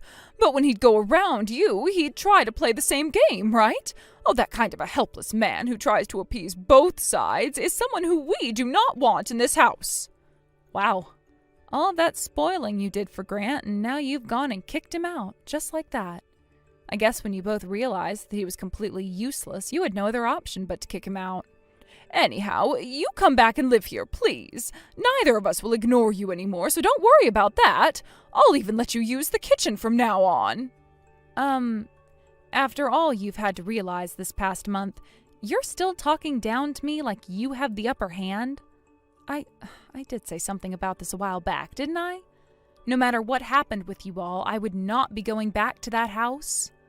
I get that, but Grant is no longer living here, so you should be fine now, right? Sure, I really do hate his guts a lot, but when it comes to you and your husband, I hate you guys so much that the steam coming out of my ears from anger could melt steel. Not only do I not want to live with you all ever again, but I don't even want to see you guys anymore. Sorry, not sorry. What the hell are you saying? You really are the most childish person I've ever met. Yet the woman who had been ignoring one of her family members who had been living with her for close to a year isn't childish? Is it all right if I say that I'm tired of talking to you now? You hold it right there, Ren! Hey, Ren. Do you think you could help me out just a bit? I was kicked out of my parents' house. Right now, I have nowhere left to go. I don't give a damn. What is going on with all of you? It's only been a month, yet now that everything has gone to hell for you three, you all are going to beg for my help? How dare you? I really do feel bad for all of the things that happened to you, Ren. I was in between a rock and a hard place back then, all right? You understand what I mean, right? I really respect both of my parents, but I also really love you. And, well, back then there was no way for me to make a move because the both of those things was too strong for me. I've heard that excuse from you now 101 times. And for every one of those times, I have not found any way to comprehend what you mean. Don't be so childish, Ren. How about you think about someone else for once, like me, who had been in such a tough position at the time? Childish? You sound just like someone else I really frickin' hate. Your parents were just saying that exact same thing to me for the exact same reasons. She was saying that? I guess my mom is thinking the same thing as me right now. But I was disowned by the both of them and kicked out of their house. I'm never gonna be meeting with either one of them ever again. Now, how did you know that it was your mom who said that? What? Why did you just say your mom and not your dad then? What? Wait, about that. Look, calling someone childish sounds like something only my mom would ever really say to someone else. Could this mean that whole thing about you getting disowned and kicked out of their house was a lie? You're just using that as a way to try and get me to sympathize, to empathize with you, so that you can get more money out of me. If you're not going to say anything, then I'm not going to bother with you guys anymore. Really, if you guys were struggling that badly, I would have liked it if you just said that outright like grown adults would. You have it all wrong. I was forced to do this by my mom. I'm not working together with her and my dad as an accomplice or anything. I was ordered by my mom to go out and get money from you, and if I couldn't, she'd cut ties to me along with my dad. So like always, you're just doing as your parents say. How pathetic and miserable of a man you are. Shut up! I have no other choice but to do this, all right? Hey, come on now. All we need for right now is this month's rent from you, so please give it to us. Right now I'm working a part-time job during weeknights and on the weekend to make some extra cash. I'm sure that by next month I'll be pulling in enough to be able to pay the rent myself without any help, but I don't get paid until next month, all right? Can you at least give me some money for this month so that I don't have to lose my parents? Why are you trying so hard right now? If both of your parents are just sucking you dry of all your money and are forcing you to now have to work that much, why not just leave them to rot and go find your own place? Because I'm their only child. That means that I have to be the one to take care of those two. This is the duty of a son. I have to be there to protect them at all costs. Scary. So what you're telling me is, as a husband, it was not your duty to protect your wife at all costs? I was doing my best to take care of you, all right? But the reason why my parents hated you so much was partially due to the fact that you had an attitude they did not like. Huh? You were always being sassy with them anytime they'd talk to you, right? You would also use very rash phrasing and never acted like you respected either one of them. I think that's the reason why those two had to make fun of you for being a high school dropout then. I think you should be aware that you are partially to blame for all that happened then. The fact that you're sitting there begging me for my hard-earned money, yet still want to take a chance to preach? I knew you and your parents were one and the same thing. You all can't get enough when it comes to making me look and feel like trash. What? No, wait, that's not what I meant. I just like to say things the way they are. Forget it. I don't really care anymore. All I care about is summing what I learned from you today up. You want me to financially support you and your parents, right? In other words, that means you are in such a bad position that you only have me to rely on, although you're not treating me like I'm your last hope. I'll have to say no to your request for now then, since it seems you're not taking things seriously enough yet. No, wait, hold on a second, Ren. I'm sorry about that. I did a really bad job asking you for help just then. Don't worry about the way you asked, because no matter how you would have asked me, I don't feel like giving any more of my money away to 3 arrogant slugs. How about you do what most people do and borrow some money? Please, Ren, don't leave me like this. If you don't do anything for me here, then both of my parents are going to abandon me. I think being abandoned by those two is the best outcome. You'll finally be free of those two and be able to do whatever you want with your time and money. Doesn't that sound great to you?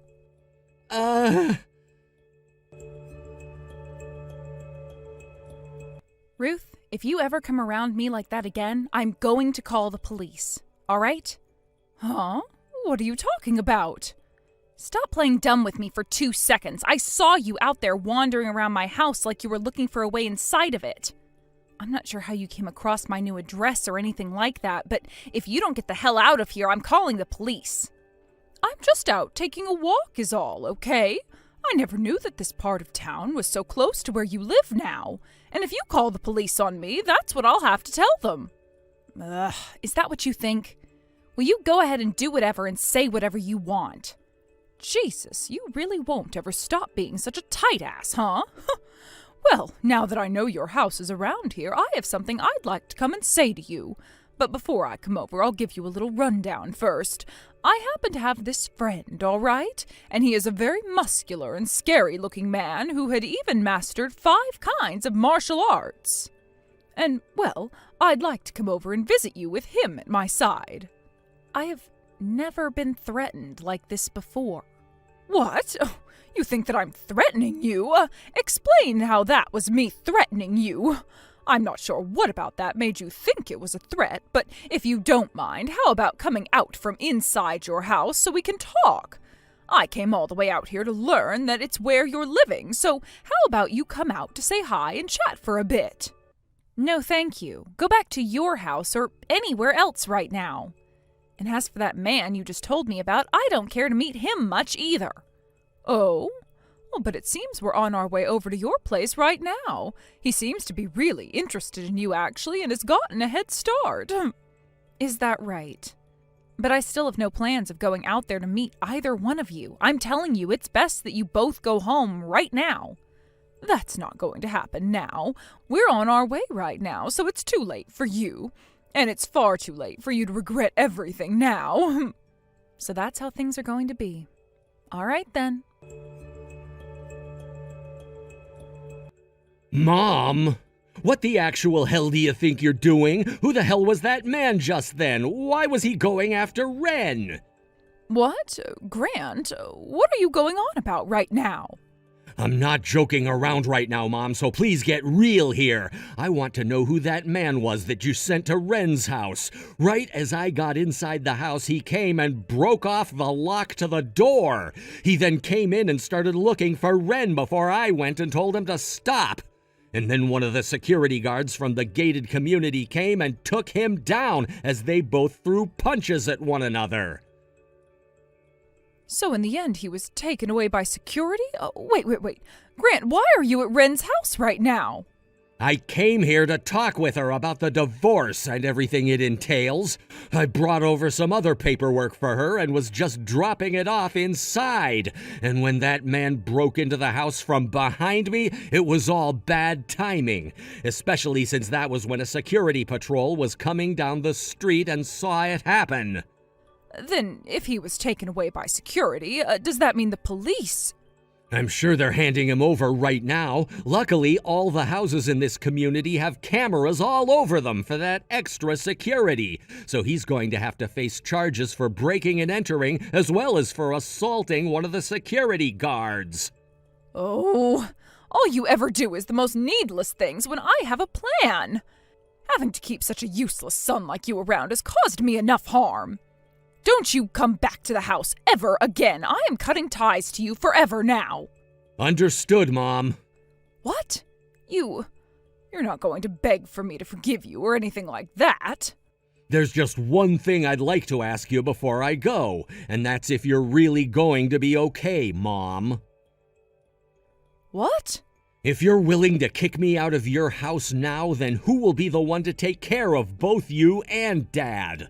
Will the both of you even be able to come close to paying for rent every month there? Wait, that's, Honestly, though, I've been wanting to get away from the both of you for a while now. I've finally seen just what horrible people you both really were to Ren, and that I enabled all of it to happen. I want to change my ways now after that, and in order to do such a thing, the first thing I have to do is change the environment in which I live. Huh? Grant, are you actually planning on leaving our house? You just told me that you were cutting ties to me, right? What did you think something like that actually meant for me? That means that I have to leave your house now, whether I want to or not, and that you should be happy about it, right? Wait, I get that I said I wanted to cut ties to you, but I never actually wanted you to take that literally just then. Wow. Anywho, I'm gonna be leaving your house now. I'll start living on my own again and focus a lot more on working and saving up money. And when I have enough saved up, I'll give it all to Wren as a form of a settlement for what had happened to her. You hold it right there, Grant. Are you just going to abandon your father and I and leave for good? You have been the one threatening to cut ties to me for years now, so why should this come as much of a shock to you? You should be crying tears of joy over the fact that I'm finally agreeing with it. This is my way of being a great son to you. Excuse me, Wren, you do something about Grant right now that will set him straight. He just told me that he's going to cut ties to his father and I and then leave this house forever. But hasn't it been you who's threatened to cut ties this whole entire time? I get that, but I was never once being serious about it. You go and explain that to him right now. And why would I want to help any of you, dumbass? What? You've become so obnoxious recently that I'm no longer going to talk kindly to you. By the way, just a second ago, you had a man break into my home through the front door and come looking for me, right? Sure, Grant was here to tell him off as the security guards came in to get him. But had Grant not been here, that man would have come up those stairs to my room and most likely screwed me up badly. Wait, no, I told that man to just get up in your face as a threat. I never wanted him to do any physical harm. Had he done that, I would have taken back all the money that I paid him. And him hitting Grant was not something I asked him to do. Grant should have never been there in the first place, right? And the same goes with the security guard. That does not matter to me now. Just know that I won't be helping someone who tried to threaten me again. How badly has your head been damaged for you to have such a stupid thought process as that about this? You can boast all you want about your education, but those born with such a low IQ will keep that low IQ forever. What? Wren, what did you just say to me? Shut your damn mouth for once. Just shut up and apologize for what you did already. If you want my help, then start with an apology. Then I might actually put some thought into how to help you. Really? Yes. I would never ever lie to you, right? Wren, I'm so sorry for what I've done. All of those times that I acted way out of line and treated you like crap. And today, sending a man like that into your house to try and threaten you. I'm so sorry for all of that. I'm sorry. All right, understood. Goodbye forever now. What? Wait, but our promise! I just went through all that trouble to apologize to you. I know that. I told you that I'd think about helping you if you went and apologized to me. But I never said I'd outright help you. And after putting a second of thought into it, I've decided that I won't be helping you after all. Huh? What the hell, Wren? That was dirty of you. But I never once lied to you, right? What the actual frick? Hey, please. If I'm abandoned by you two now, then I'm going to lose my house and my husband for good. I don't have Grant anymore to ask for help. Hey, please, help us out just one last time. You won't have a house? Well, then I have this wonderful idea for you that will totally work. I've tried it out before, so it's been proven. Go out behind your house and there will be a doghouse, right? How about you go live and eat in there for the time being? Thanks for what you did a little bit ago, Grant. Because of that, I didn't have to end up being beaten to a pulp. Nah, don't worry about it. As a man, it was my job to keep a scary dude like that out of the house. And as your husband, really, I did that because for a very long time ago, I've done nothing husband-like for you. Yeah, that's true. But you're not really my husband anymore. Instead, my ex-husband, right? That's right. Wren, I'm so sorry about everything that's happened to you. And this past month after you were forced to leave the house and I couldn't be around you, I started to realize all of my wrongs, especially those surrounding my terrible behavior. It's a bit too late for you to realize all of that, though, right? But you knowing now that you were in the wrong is a good thing. Now, with a new understanding and how not to act as a husband and a man, go ahead and put them to work in this next chapter of your life. So you're really not wanting to get back together, huh? Huh? You know very well that I'm never taking you back. The fact that I'm getting a settlement from you should be proof of that. What? That's a joke, right? If you could just give me one more chance is all. I will never have anything to do with you ever again, Grant. If I were to let you be my husband again, you'd be asking me to pay 80% of the rent again, right? After that, both Ruth and her husband were no longer able to pay the rent on the house they were in, having lost Grant, and from there had to start living without a house. Ruth was sending me text after text asking for help, but I did everything I could to ignore all the notifications. Grant told me that he'd also be ignoring both his mom and dad, and would never help either of them out anymore. Eventually, that led to Ruth and her husband having to leave the city we were in. And as of right now, nobody really knows where they went or what they're doing. And as for all those texts Ruth would be sending me before, they've completely stopped coming. The only person I'm still texting with from that family is Grant, and only to make sure that the settlement money makes it to me. He's still been trying a few times to ask if I still don't want him back, and like always, I'm letting him know that it's never going to happen.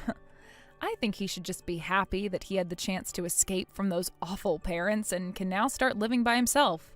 He should learn, like I have, that there are a lot of great things about living on your own again. Thank you for watching and listening. We hope you enjoyed the video. Don't forget to like this video and subscribe. Also, feel free to leave a comment about what you thought of the story. We look forward to seeing you at the next story. Hey girl, oh my gosh, I feel like I'm on top of the world right now. Milo is literally the most loveliest guy I've ever met. I spent a bit of time with him today and he was just so attentive. And you think he's just a waste of space? You're delusional. I don't get it. Why are you spending time with Milo? You know that he's supposed to be dating me, right? Do you not know your boundaries? What do you mean, why? Isn't it obvious? You know I have a right to meet up with people, including Milo, right? Since when am I not allowed to freely hang out with other people? Don't be stupid. I know you can, but you do know that I'm in love with Milo, right? Don't you know there's a friend code when it comes to relationships?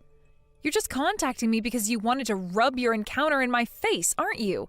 That you're taking up his time when he should be with me? Have you ever thought that maybe you're tying him down too much? You better stop doing that so I can spend more time with him. Women who keep their men all to themselves are hated on a lot, you know? Milo also said that as well. It doesn't make sense why you're doing this, Samara. Why do you keep laying your hands on my man? Why would you do this to your friends? It's really horrible. This is the second time you've tried to do this, right? Why would you do that to me, to your own friend? Don't you think you're being a bit hasty by saying I'm trying to get my hands on him, Leilani? It's not entirely my fault, you know? Well, I did have my hands on the previous boyfriend I tried to nab, but they're just irresponsible. I can't help it. But I know that they can't help it either. Milo is just such a gentleman, and I wish that we could have a loving and peaceful relationship. I wish for that so badly, just for a man to love me. You want to be in a loving relationship with him? Excuse me? What is going on here? Why are you harassing me with this so much? Don't you remember that I moved away just so that I could get away from you and what you were trying to do? Why are you even in town right now?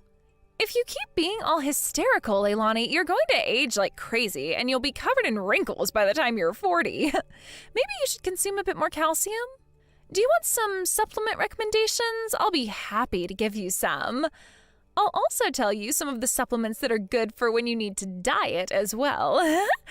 Oh, I'm sorry. I might have hit a nerve with that statement. Are you kidding me with this crap you're pulling, Samara? How far are you going to go? Or are you trying to make fun of me? Okay, you really need to answer my question. Why are you doing this to me? What have I ever done to you, Samara? I thought I was being a good friend to you. Because I want to enjoy my life and feel alive. What's so wrong with that? It just so happened that I match well to your boyfriend. But I don't have any intentions of stealing him away from you or anything like that. If that happens, though, it's not entirely my fault. You were pushing them away. Okay, that's enough. You're making me feel so bad right now. Don't ever contact me ever again. You're a complete homewrecker. You know that, right? Oh, wow. I didn't think you'd get so frustrated over something so small. You're such a loser, Leilani. Don't let this get to you. When we were students, you were always so bossy and telling everyone what they should and shouldn't do. You've never been cool. That's it, I'm cutting you off. I don't want you anywhere near me ever again. We are not friends, so stop trying to get involved with people in my life. Whatever you say, Leilani. You'll be nothing without me, you know. I am the only cool friend you have. You'll end up alone one day. Hey, Leilani. How are you doing? Are you actually able to attend the wedding? I'm so happy that you'll be able to make the big day. Why, of course I'm going to come to the wedding of one of the best colleagues I've ever worked for. Is it normal to be this happy about things like this? Of course, because you've always taken care of me at work and have shown me the ropes. My goal is to be like you, Leilani. You're such a great person to work with. You think I'm a great person to work with? Surely that's a bit of an exaggeration, right? I don't really do much at work. No, not at all. It's one of my current goals to be a great worker like you. But I'm aiming to be something bigger than I am now. In the future. I feel like that might be a bit rude, but I suppose there's no malice to what you're saying, so I guess it's fine that you said that. Anyway, I wanted to ask a more important question. The person you're getting married to, Samara, is it? What kind of person are they? Oh, I see. Yeah, I could tell you a bit about her. She's about 4 years older than me, and I can rely on her for almost anything. Oh, actually, I'm pretty sure she's the same age as you, Leilani. If you'd like, I'd love to introduce you to her. Oh, right. I see. The same age as me, huh? Wow, it really is such a small world out there. It's just so strange how people end up together. Huh? What do you mean by that?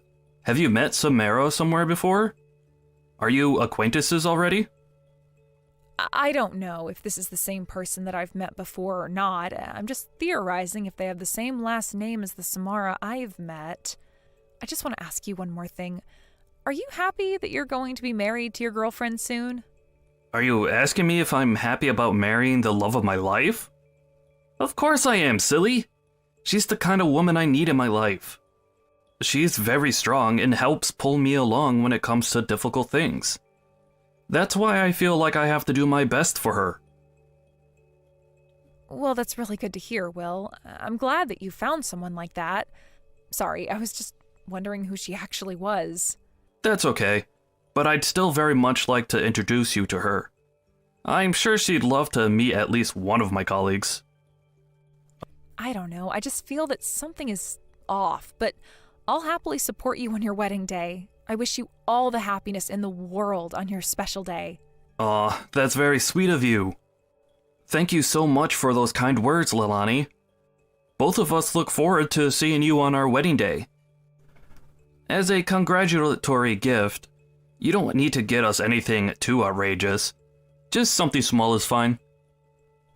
Oh, well, you deserve more than something small, but okay.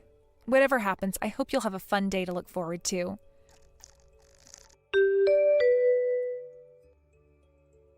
Oh my god, this seriously isn't happening right now. Did I really just see you, Leilani, in the parking lot?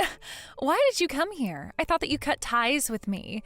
It doesn't even look like you're trying to do that. Well, I guess you found me, huh?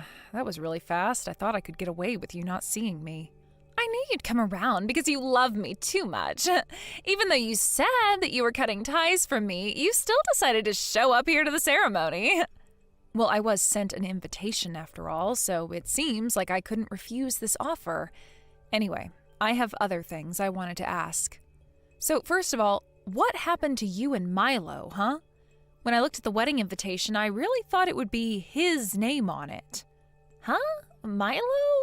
Oh, right, him. Yeah, we broke up like a long time ago. When he opened up to show me who he truly was, he was just a normal and useless human being. It makes so much sense because he was dating you, and you're both more or less have the same type of personality. As usual, I am not surprised that you said that to me. You've been making so many snide comments towards me lately. Well, at the time, I had like 3 guys on the go at once, but I got so tired of getting all of their attention, so I dumped Milo and then the other one too. In the end, the one who remained is the groom. He's completely devoted to me. It's so sweet. He's so smart and caring and kind, and above all, very handsome. I see. Out of the 3 guys you were dating, he won, I suppose. I don't get why you do something like this, Samara. I thought you were more mature than that. Yeah, but of course he doesn't know anything about the situation I was in, and he'll never find out about it. I mean, have you seen my soon-to-be husband? He's really cool, isn't he? Also, he's an upcoming hire for this really famous company. He's still quite young, but I am sure he'll earn a lot more money from now on. Wow, Samara, do you seriously only think about your loss and gain from relationships? Don't you know how a lot of these men have loved you? Well, don't most people think like that? I mean, I guess I was in love with Milo for a little bit, but it was only for a short time. I just got so bored, you know? Well, I guess that also made Milo your ex-boyfriend, too. I guess he loved me, but he just always let himself wander too much when it came to the opposite sex. Okay, I get it, Samara. So how long will you be treating me as your enemy? I've not done anything to you. I suppose the grudge that you've had since we were students is still going strong. It's crazy. Huh? What are you talking about? This has got nothing to do with our student days anymore. I'm just living my life the way I want to. Besides, the person I'm marrying, Will, has no connection to you, okay? Why must I complain so much until you're satisfied? I think you're confused. That's not what I'm trying to do here. But I somehow get involved with things that you do.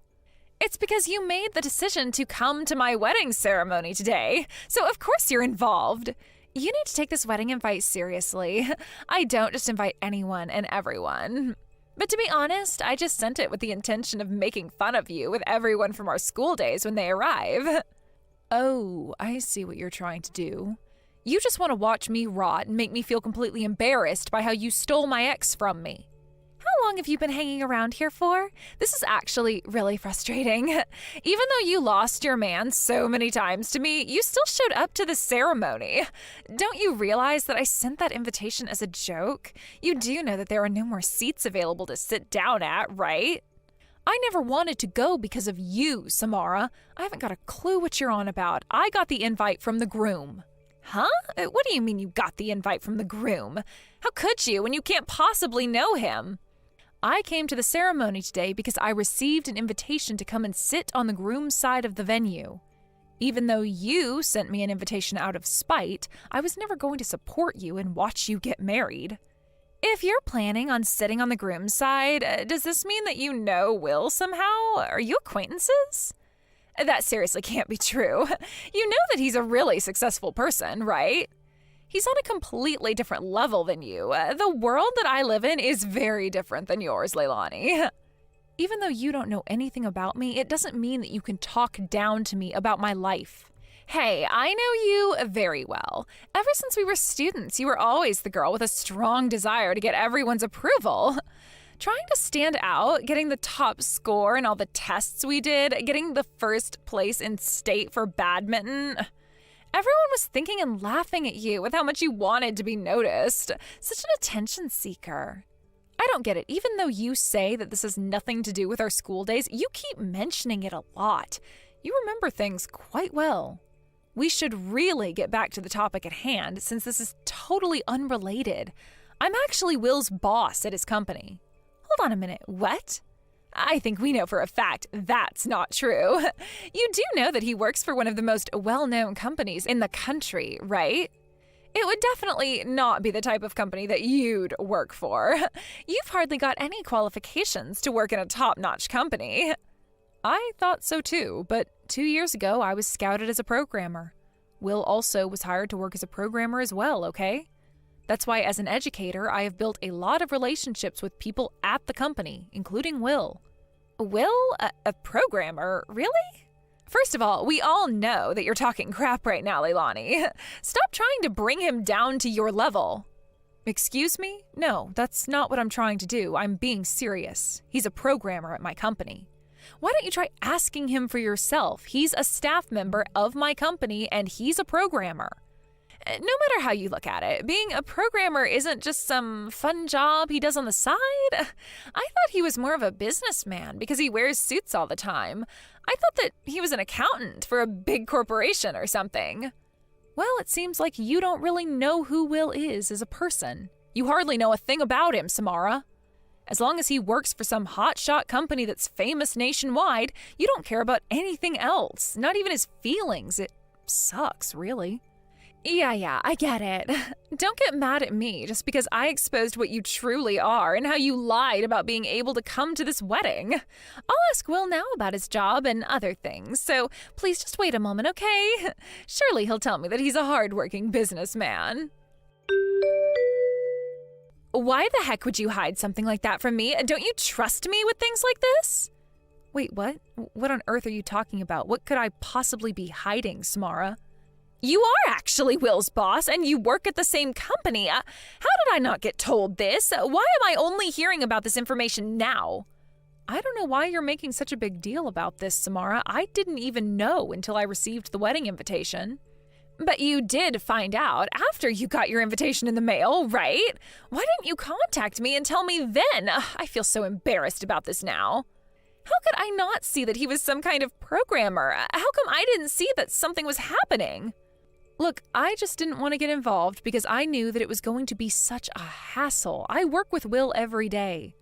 I was invited to the wedding, and there's no way that I'd turn around and say I'm not going. He's my colleague, after all.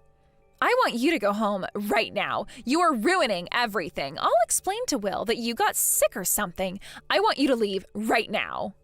No, I'm not just going to get up and leave now. I will enjoy watching the ceremony until the very end. No, I've had enough of your games. You need to leave this instant. It is such a pain to have someone as evil as you hanging around. If you don't leave now, I'll call the security company and they can kick you out. I don't want you hanging around here just so that you can stir up trouble. That's all you ever do. I have 2 invitations, Samara. Why am I the one being kicked out here? I've come here to celebrate 2 people getting married. Not a lot of people do that every day. Because I have had enough of you and you're really frustrating me right now. Why is this happening on my wedding day? Aw, I'm sorry that things are tough for you right now, but I guess hang in there. It'll all be over soon enough. Leilani? I'm really sorry for all the things that are happening right now. I guess you and Samara did know each other after all.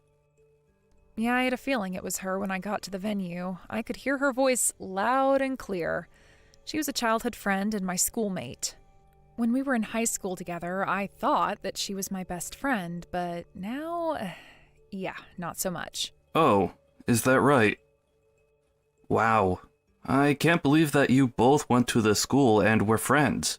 Man, this is a very small world. Okay, so what were you 2 arguing about exactly?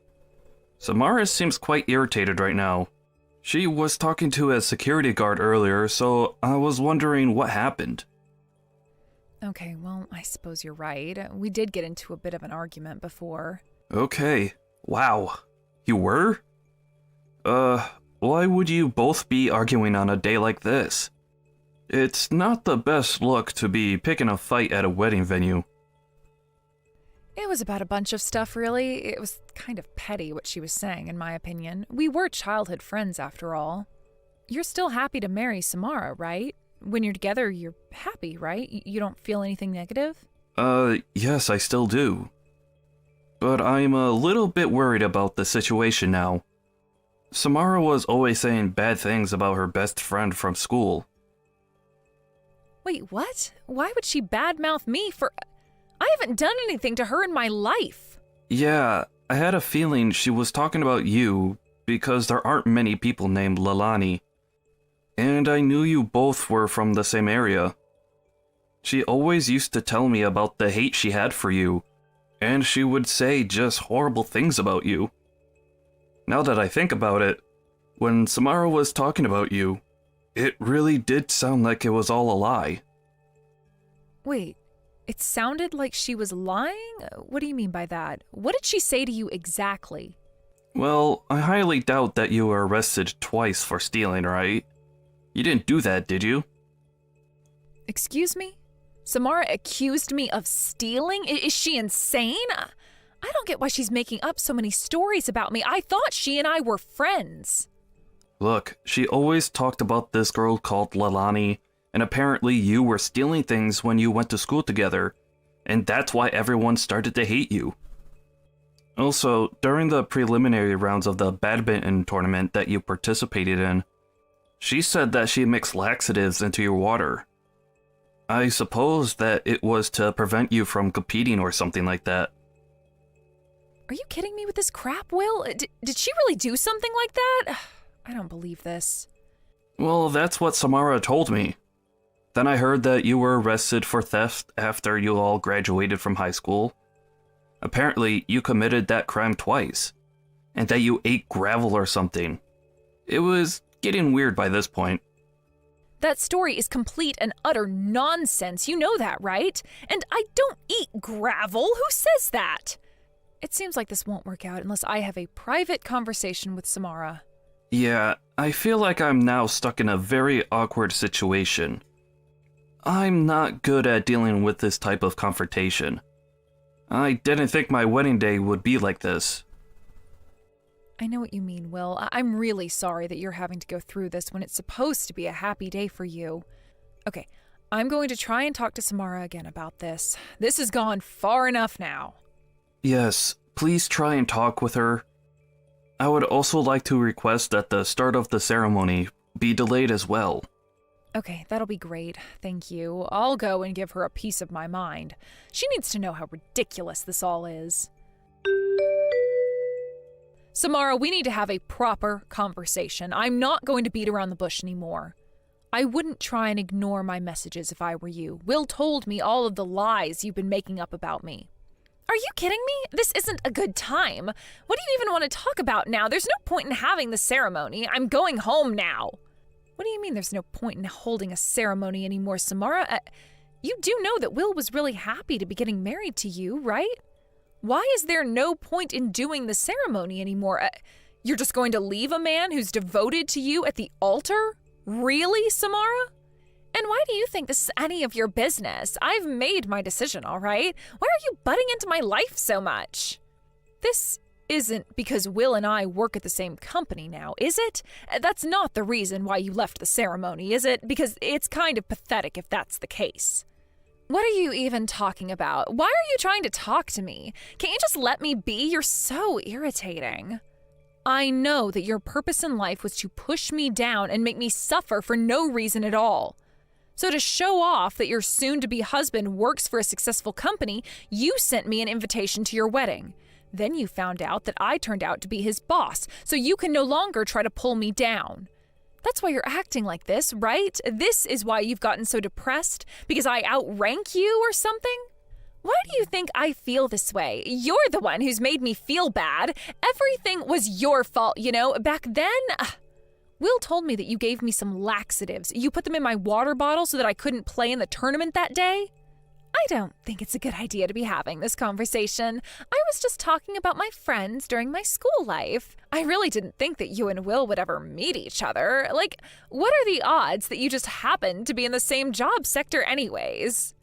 Well, I don't mind if it's talked about now, but I wanted to say that I won the badminton competition because I worked and trained really hard. It's true that you were eliminated in the preliminary rounds, but I didn't care about you hating me. I just wanted to do well, and I think I did. You needed to get through those negative feelings you had towards me. You always stuck your nose up at me. You always looked down on people like me. You started acting like you were the school hero and that you could approach anyone about any topic. You used to always go home with me, but then you started walking home with your other so-called friends. You completely ditched me and didn't care about me. That's not... I didn't mean to. People just asked to walk with me, and I don't understand why you're holding a grudge against me after all this time. You're so annoying and always looked down on me like I was nothing to you. The same goes for when we had tests. You always got the top score in the class. That made you so popular, didn't it? Both good at studying and playing sports. Even though I tried my best, I could never beat you.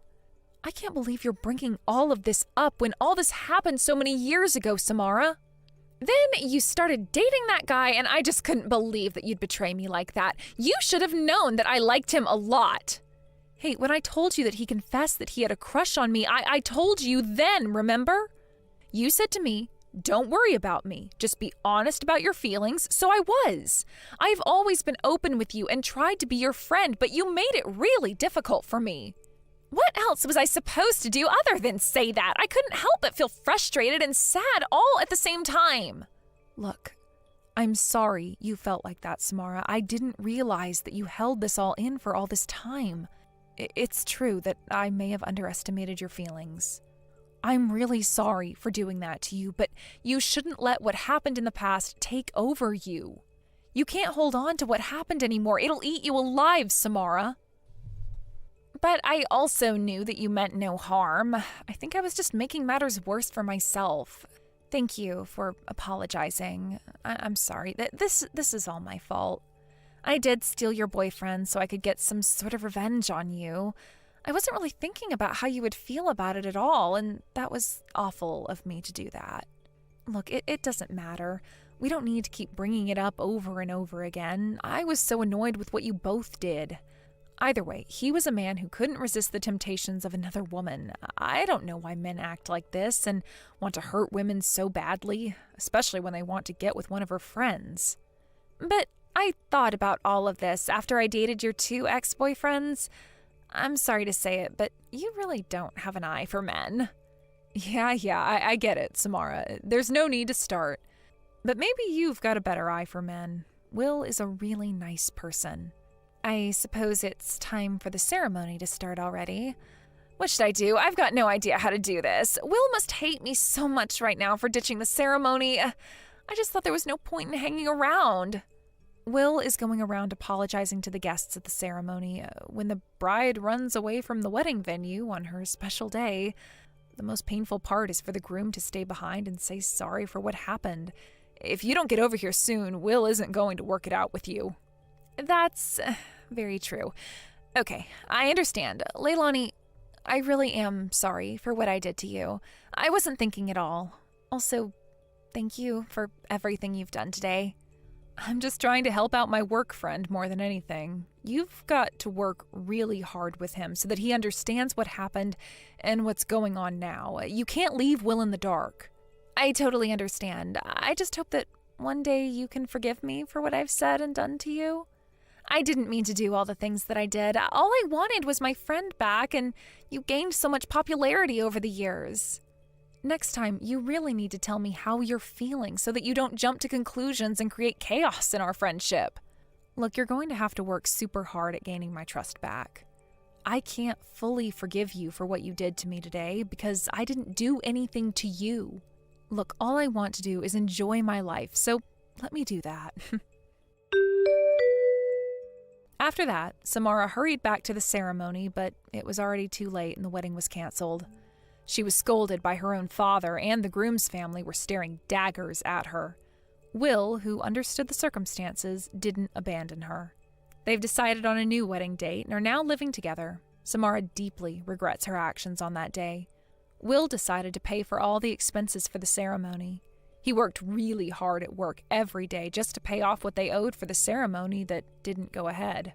He's also apologized to Leilani for what happened. To be honest, she didn't care anymore. She didn't think that it was something that she could easily forgive. She told them to keep apologizing until it felt right to forgive them. Maybe one day Leilani and Samara will be best friends again, but only time and enough apologizing will tell. Thank you for watching. If you liked this video, please give it a thumbs up and don't forget to subscribe to see more content like this. Hey Pam, are you there? There is something that you and I should talk about. Or rather, I guess it's something more that I just need to tell you. There isn't really much talking to be done about it now that I think about it. Anyways, I just wanted to tell you that tomorrow my sister is going to come over to our house to hang out for a while. Hold on a second, Fred. Why am I just hearing about this now? I really wish that you would have told me about this way sooner. I had no idea that anyone was going to be coming over, let alone your sister, tomorrow. I have so much that I have to prepare before she gets here. I don't have time when you tell me these things so last minute. What are you talking about? What do you have to get ready? There isn't anything you need to prepare for my sister. Why would you even think that you need to do something like that? It doesn't make any sense. Fred, you aren't really serious about that, right? You know that there are always some kinds of preparations to be done when someone comes over. I have to clean the house, make it at least look presentable, and try and be a good host. Well, I really don't see what the big problem is. It isn't like you have to tear apart the whole house and do some kind of deep clean or something like that. I don't see why you just can't throw things in the closet and make the houses look somewhat nice for them. You know? Besides, you're my wife. That's kind of your job to be ready for these kinds of things anyways. If you're really that worried, then you should have been keeping the house in order just in case anyone were to drop by anyways. But it's not like you don't have a ton of free time anyways. I mean, you've basically been doing nothing ever since you got pregnant. I'm really not buying it if you're trying to tell me that you don't have enough time to do this one little thing for me. But that isn't even the problem. I don't think you're being fair to me at all right now, Fred. I'm sorry, but if that's all you have to say to me, then you're going to have to try a little harder to come up with a better argument. In fact, you may as well get it through your head right now that the moment you married me, you gave up any right to argue with me at all. What do you mean? You can't actually be serious about that, right? Why are you being so overbearing? This isn't fair. I mean, you're talking as if you're someone out of the 50s or something. Don't you know that husbands can't just treat their wives like this anymore? Besides, I'm literally 8 months pregnant. Are you really just not going to acknowledge that at all? But this isn't just a recent thing. I feel like you've been treating me poorly like this ever since I got pregnant all those months ago. Aren't you worried at all about our child and what kind of effect that treating me like this might have on them? You're being completely unreasonable. You really think that just because you're pregnant, it means that you can get away with whatever you want? Why do you think being pregnant even makes you that special, huh? What do you mean? I don't think it makes me special. I think it means that I have a health condition where I have a literal human growing inside me. Oh, please. Just why do you think that merits you any kind of special treatment at all, huh? Any woman can get pregnant. You're not that big of a deal, you know.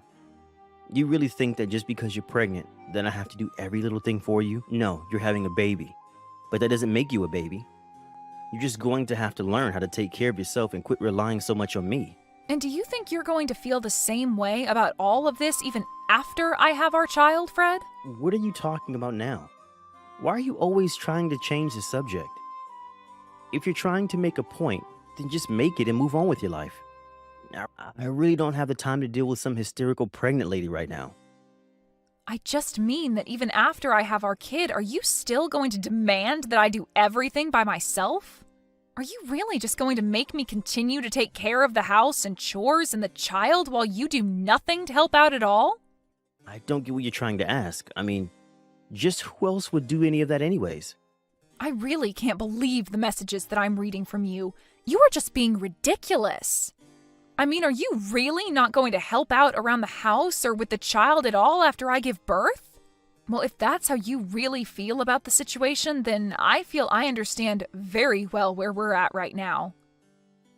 Yeah, where we're at is that I don't want you coming to me asking for help for every little thing, got it?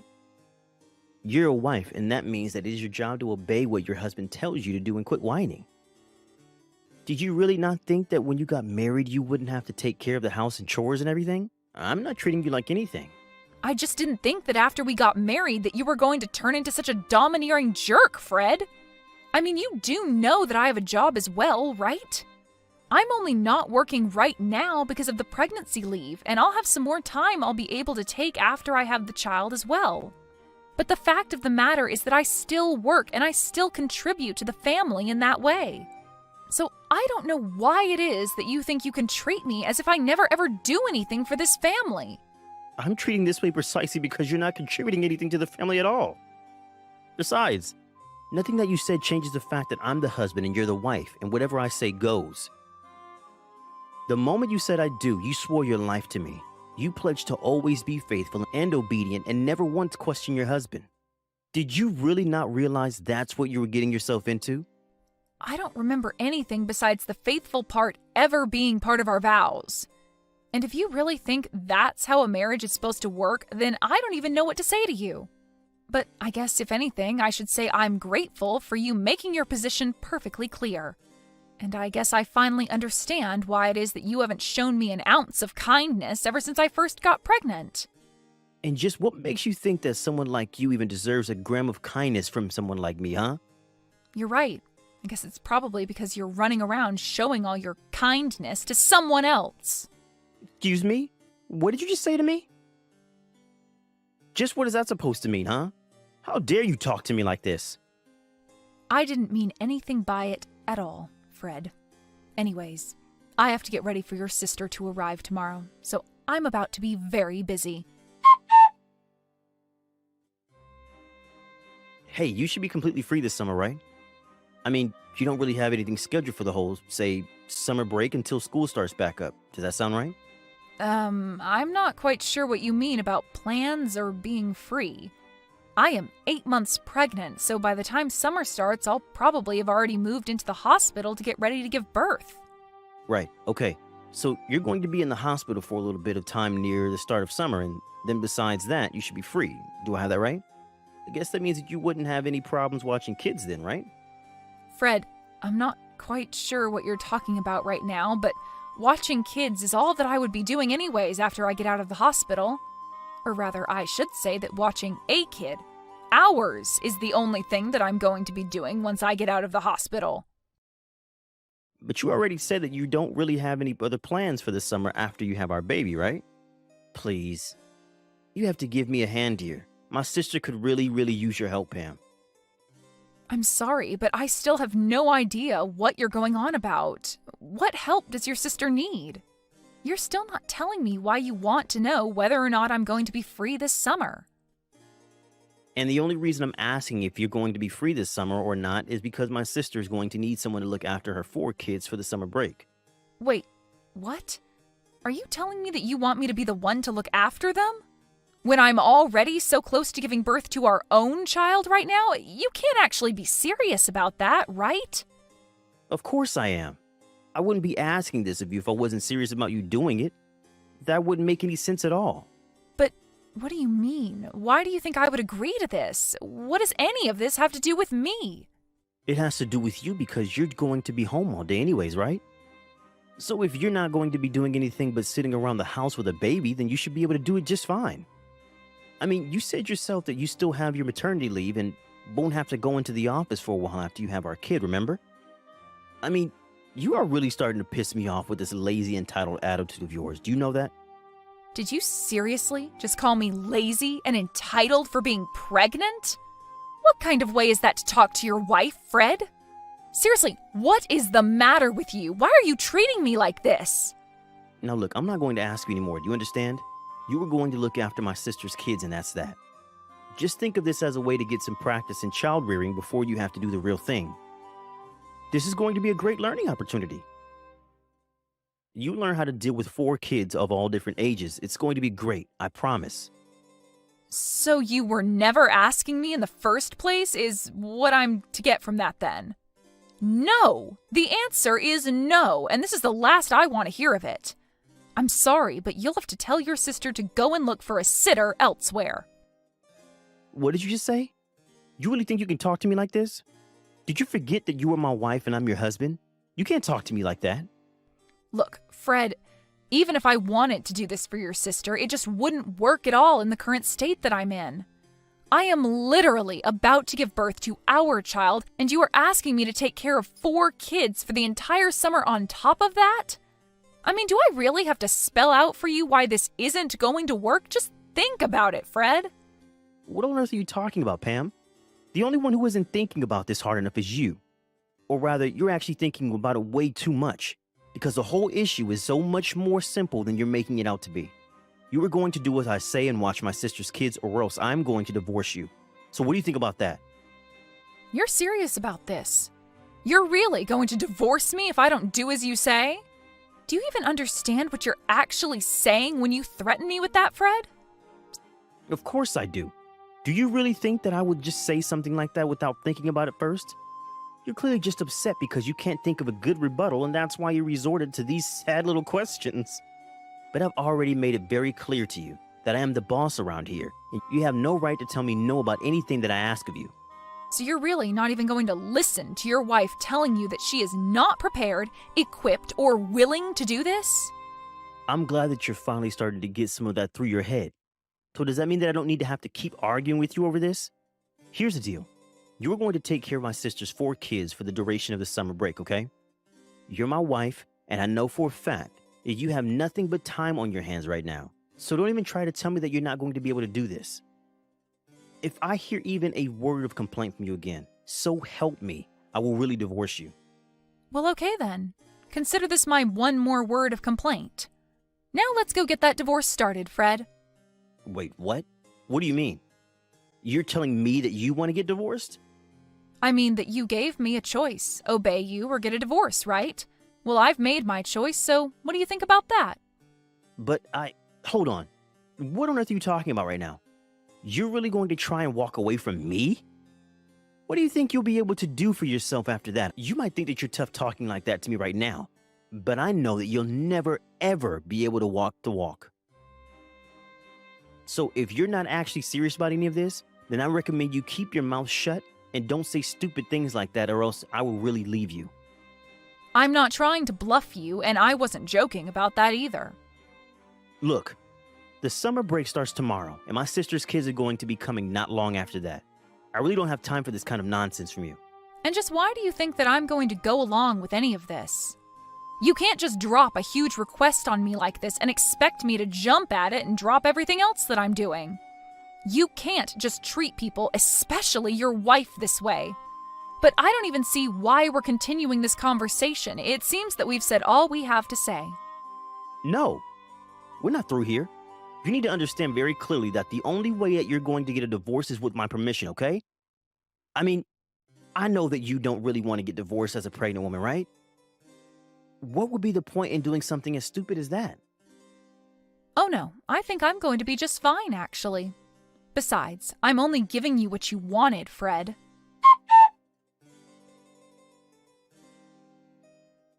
Hey, Pam, are you there? Just where did you run off to? I can't find you anywhere around the house at all, and my sister is about to arrive with her kids soon. I thought I told you that I wanted the house to be ready when they all arrived. It looks like you've barely done anything at all around here. You had better be working on cleaning up the house somewhere. I thought I already told you what I was going to be doing, Fred. I'm getting out divorce papers right now. Wait, what? What do you mean? What are you talking about? Are you seriously still going on with this stupid prank of yours? I thought I told you that it wasn't going to work on me. And I thought I told you that I wasn't trying to prank or fool you at all. You and I are getting a divorce, and that is that. Did you actually think that I was joking about any of that? And did you really tell your sister to show up to our house with all of her kids? Why would you do that? What is the matter with you? If you really thought that I was just going to go along with this, then you are sorely mistaken because I'm not even home right now. I have no idea what you're talking about. You're not even making any sense at all now. Are you getting a heat flash or something? Is this some crazy pregnant lady hormonal thing? I thought I told you that if you didn't do as I say, then I was going to divorce you. Now you get back to the house right now and start getting things ready for my sister's kids. Are you seriously not going to get anything ready for them at all? Are you really trying to tell me that I should be worried about these 4 other children when I am literally about to give birth to my own kid? And just what kind of way is this for any father to treat his wife or his unborn child? What are you talking about now? You really do think that being pregnant makes you untouchable, don't you? When are you going to wake up and realize that you can't shirk your responsibilities like this? Me shirk my responsibilities? You're the only one literally threatening to divorce me and leave me a single mother if I don't obey you. But the thing is that I would rather be a divorced single mother than be with you for another second, so your threat doesn't work. Wait, hold on just a second there, Pam. Now, I thought I told you that I didn't think this joke was funny the first time, and I don't want to hear any of this crazy talk from you, okay? And I am telling you for the last time that I am not joking about any of this. I am very serious. In fact, I've already submitted the paperwork for the divorce, and there's no undoing it now. So there isn't even a point in carrying on this conversation any further because nothing you say is going to change that fact.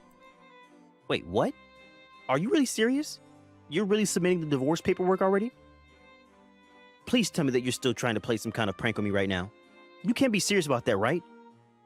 Why do I even bother with you? Are you even reading the messages that I'm sending you? I am trying to tell you that I am serious. I was never joking about this, and now I've gone and gotten us divorced. It's over.